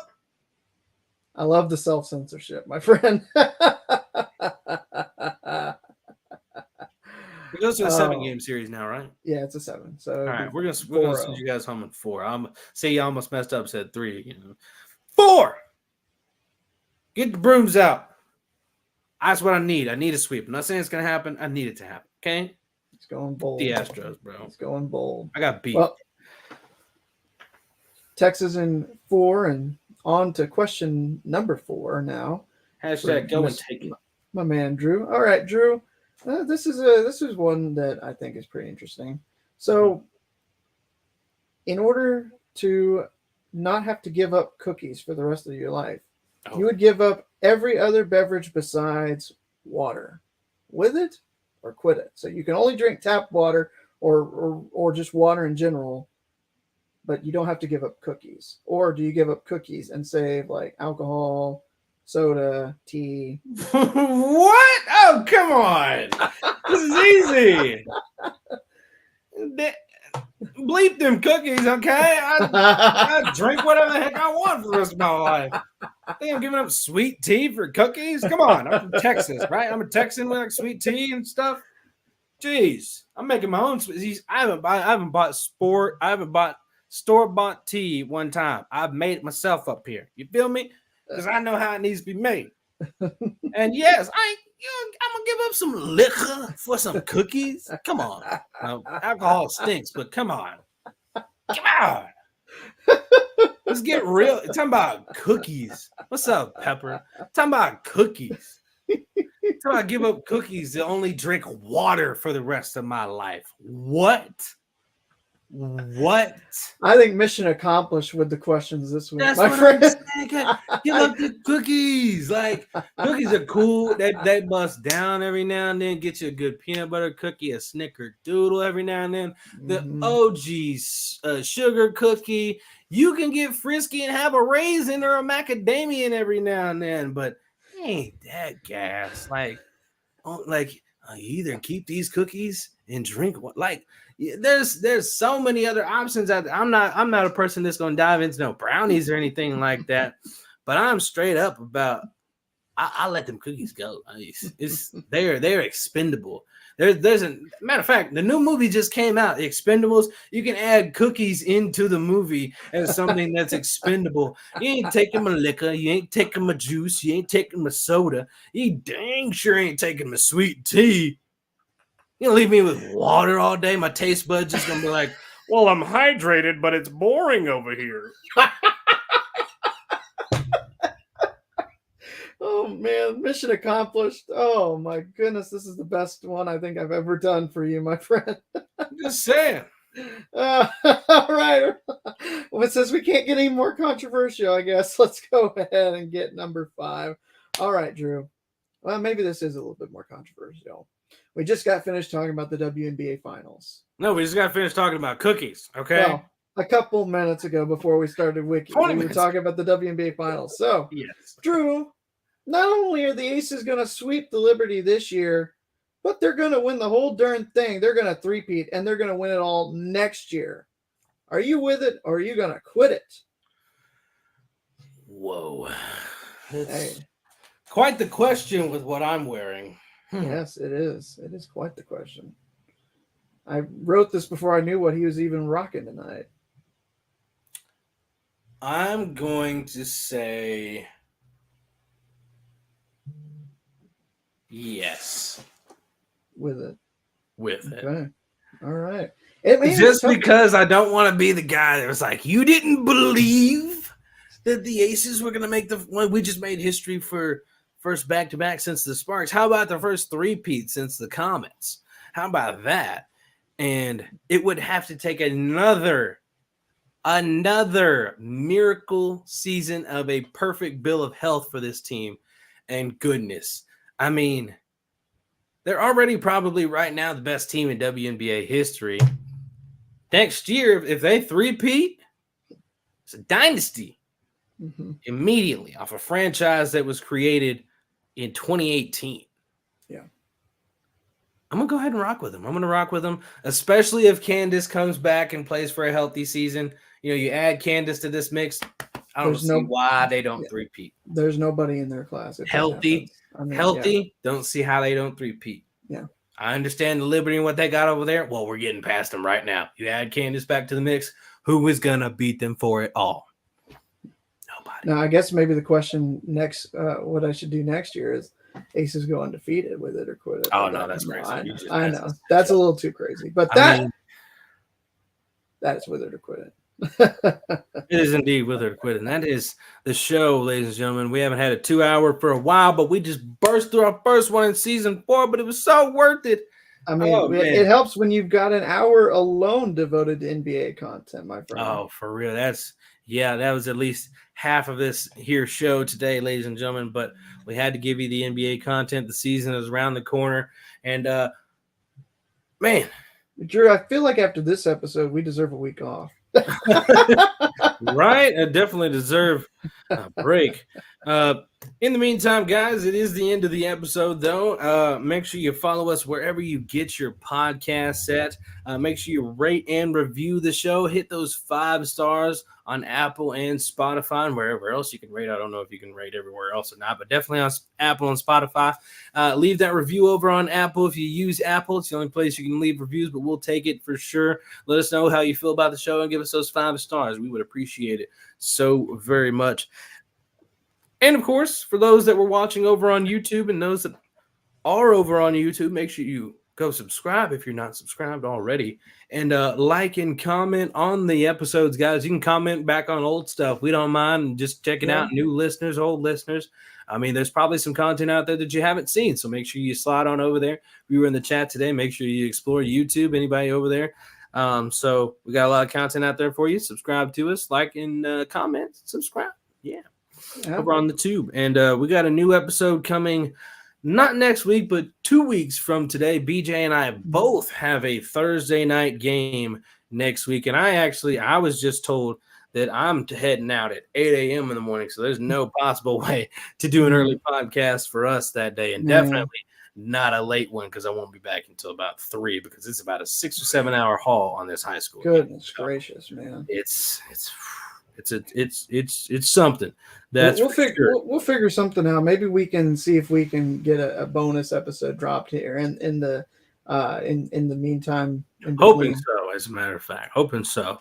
And when we come back in a couple of weeks, we're gonna have Coach Tripp on. Y'all remember Coach Tripp from Lowdown CBB, Lowdown College Basketball. He's gonna keep doing his thing. He's gonna be a regularly scheduled guest with us throughout the course of this college basketball season. We're going to tap in with him hopefully once a month. That's what we're looking at here to talk some college hoops with him. He's going to kick us off next week, and or 2 weeks from today, and we're going to preview this college basketball season with Coach Tripp. Hard to believe that's already coming up beyond just around the corner, too.